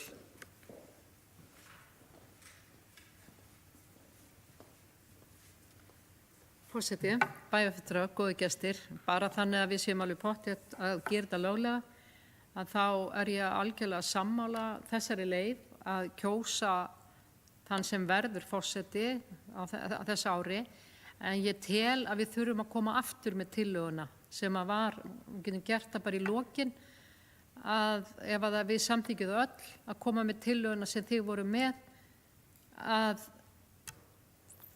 Guðný Birna bæjarfulltrúi verði formaður bæjarráðs og svo framvegis af því að við erum að kjósa núna. Það gengur, bæjarstjórn er æðsta valdið. Þannig að væntanlega myndum við þá bara koma bara strax á eftir með sömu tillögu og þið voru með síðast, bara til þess að vera viss. Og því að bæjarstjórn er alltaf æðsta valdið.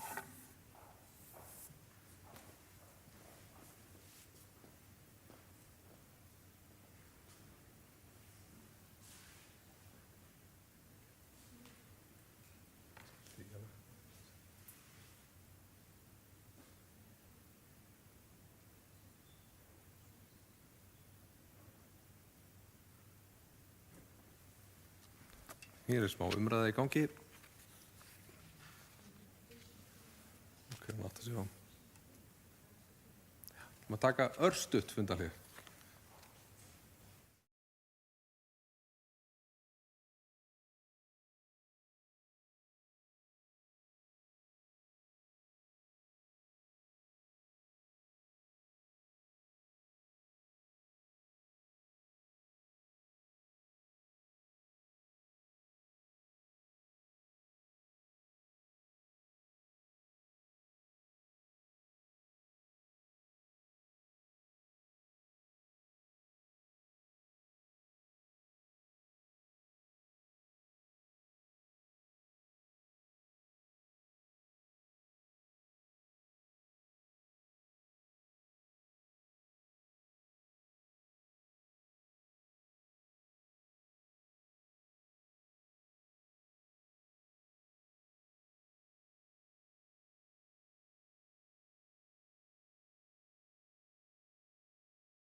Þá er fundarhlé hér lokið, en forseti var að óska eftir tilnefningum eftirfarandi embætti, samanber 15. grein, og það var óskað eftir tilnefningu í forseta bæjarstjórnar og tilnefningin kom hér Guðni Birna Guðmundsdóttir og ég spyr þá, eru aðrar tilnefningar?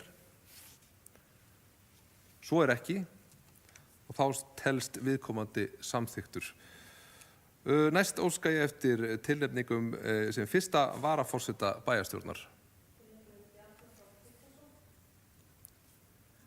Eru aðrar tilnefningar? Svo er ekki og telst þá viðkomandi samþyktur. Næst óska ég eftir tilnefningu í annan varaforseta bæjarstjórnar. Tilnefnum Guðberg Reynisson. Hér var Guðbergur Reynisson tilnefndur. Eru aðrar tilnefningar? Svo er ekki og telst hann þá samþyktur sem annar varaforseti bæjarstjórnar. Þá óskar forseti næst eftir tilnefningum 2 aðalskrifara og 2 varaskrifara samkvæmt 16. grein. Og við byrjum þá á aðalskrifara. Eru tilnefningar þar? Helgu Jóhannu Oddsdóttur. Eru aðra tilnefningar? Svo er ekki og eru því þau þar með samþykkt. Þá óska ég eftir tilnefningum í varaskrifara.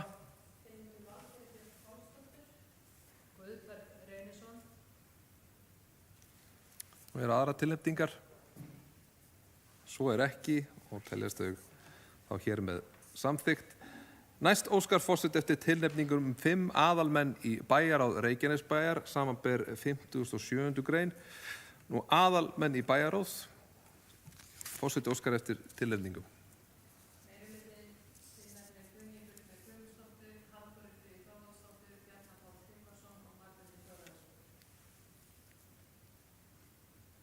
Hér hafa komið tilnefningar Guðni Birnu Guðmundsdóttur, Halldóru Fríðu Þorvaldsdóttur, Bjarna Pál Tryggvason og Margréti Þórunnsdóttur. Eru aðrar tilnefningar? Já, við tilnefnum Margréti Ólöfu Albertsdóttur Sanders. Eru fleiri tilnefningar? Já, Margrét Ólöf Adolfsdóttir Sanders, Albertsdóttir. Gjörðu svo vel.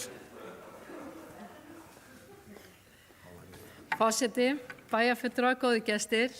Ég myndi segja að meirihlutinn þarf að orða öðruvísi sína tillögu af því að það er ekki meirihlutinn sem leggur þetta til, held ég. Ég er að hjálpa ykkur. Af því að það er Samfylking og Framsókn sem að leggja þetta til ef að hugmyndin er að Valgerður Björk verði áheyrnarfulltrúi.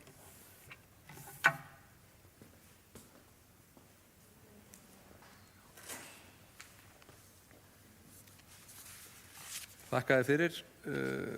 Þetta eru tilnefningar meirihlutans og hafa verið ræddar innan meirihlutans.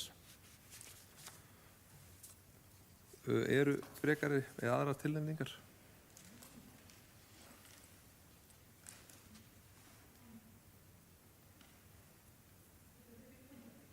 Við gerum aftur stutt fundarhlé.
Þá höldum við áfram og við ætlum að taka aftur upp hérna þar sem frá var horfið. Rauninni byrjaði upp á nýtt við að forseti óskar eftir tilnefningum 5 aðalmenn í bæjarráði Reykjanesbæjar, samanber 57. grein.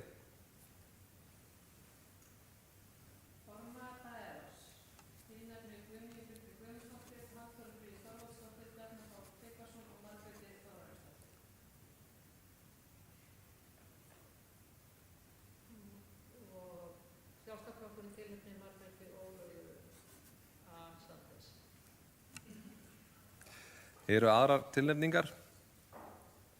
Svo er ekki og teljast því þessir fulltrúar þá samþykktir. Þá óskar forseti eftir tilnefningum 5 varamenn í bæjarráð. Varamenn. Já. Það var einhver þvæla hér í forseta og því dreigði hann tilbaka.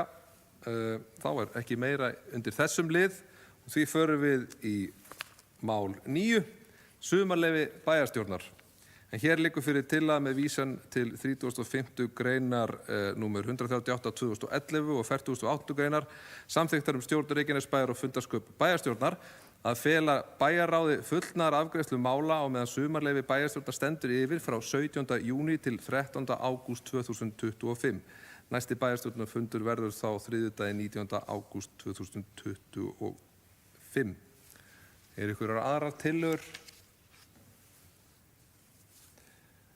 varðandi þetta? Þá bara ber ég hér upp til samþykkis að samþykkja að fela bæjarráði fullnaðar afgreiðslu mála á meðan sumarleyfi bæjarstjórnar stendur yfir frá þessum dögum, eins og þú segir. Þeir sem samþykkt geta, það er samþykkt 11:0. Þá er formlegri dagskrá bæjarstjórnarfundar í dag tæmt. Við munum undirrita fundargerð bæjarstjórnar rafrænt og lýsi því fundi bæjarstjórnar Reykjanesbæjar númer 700 hér formlega slitið.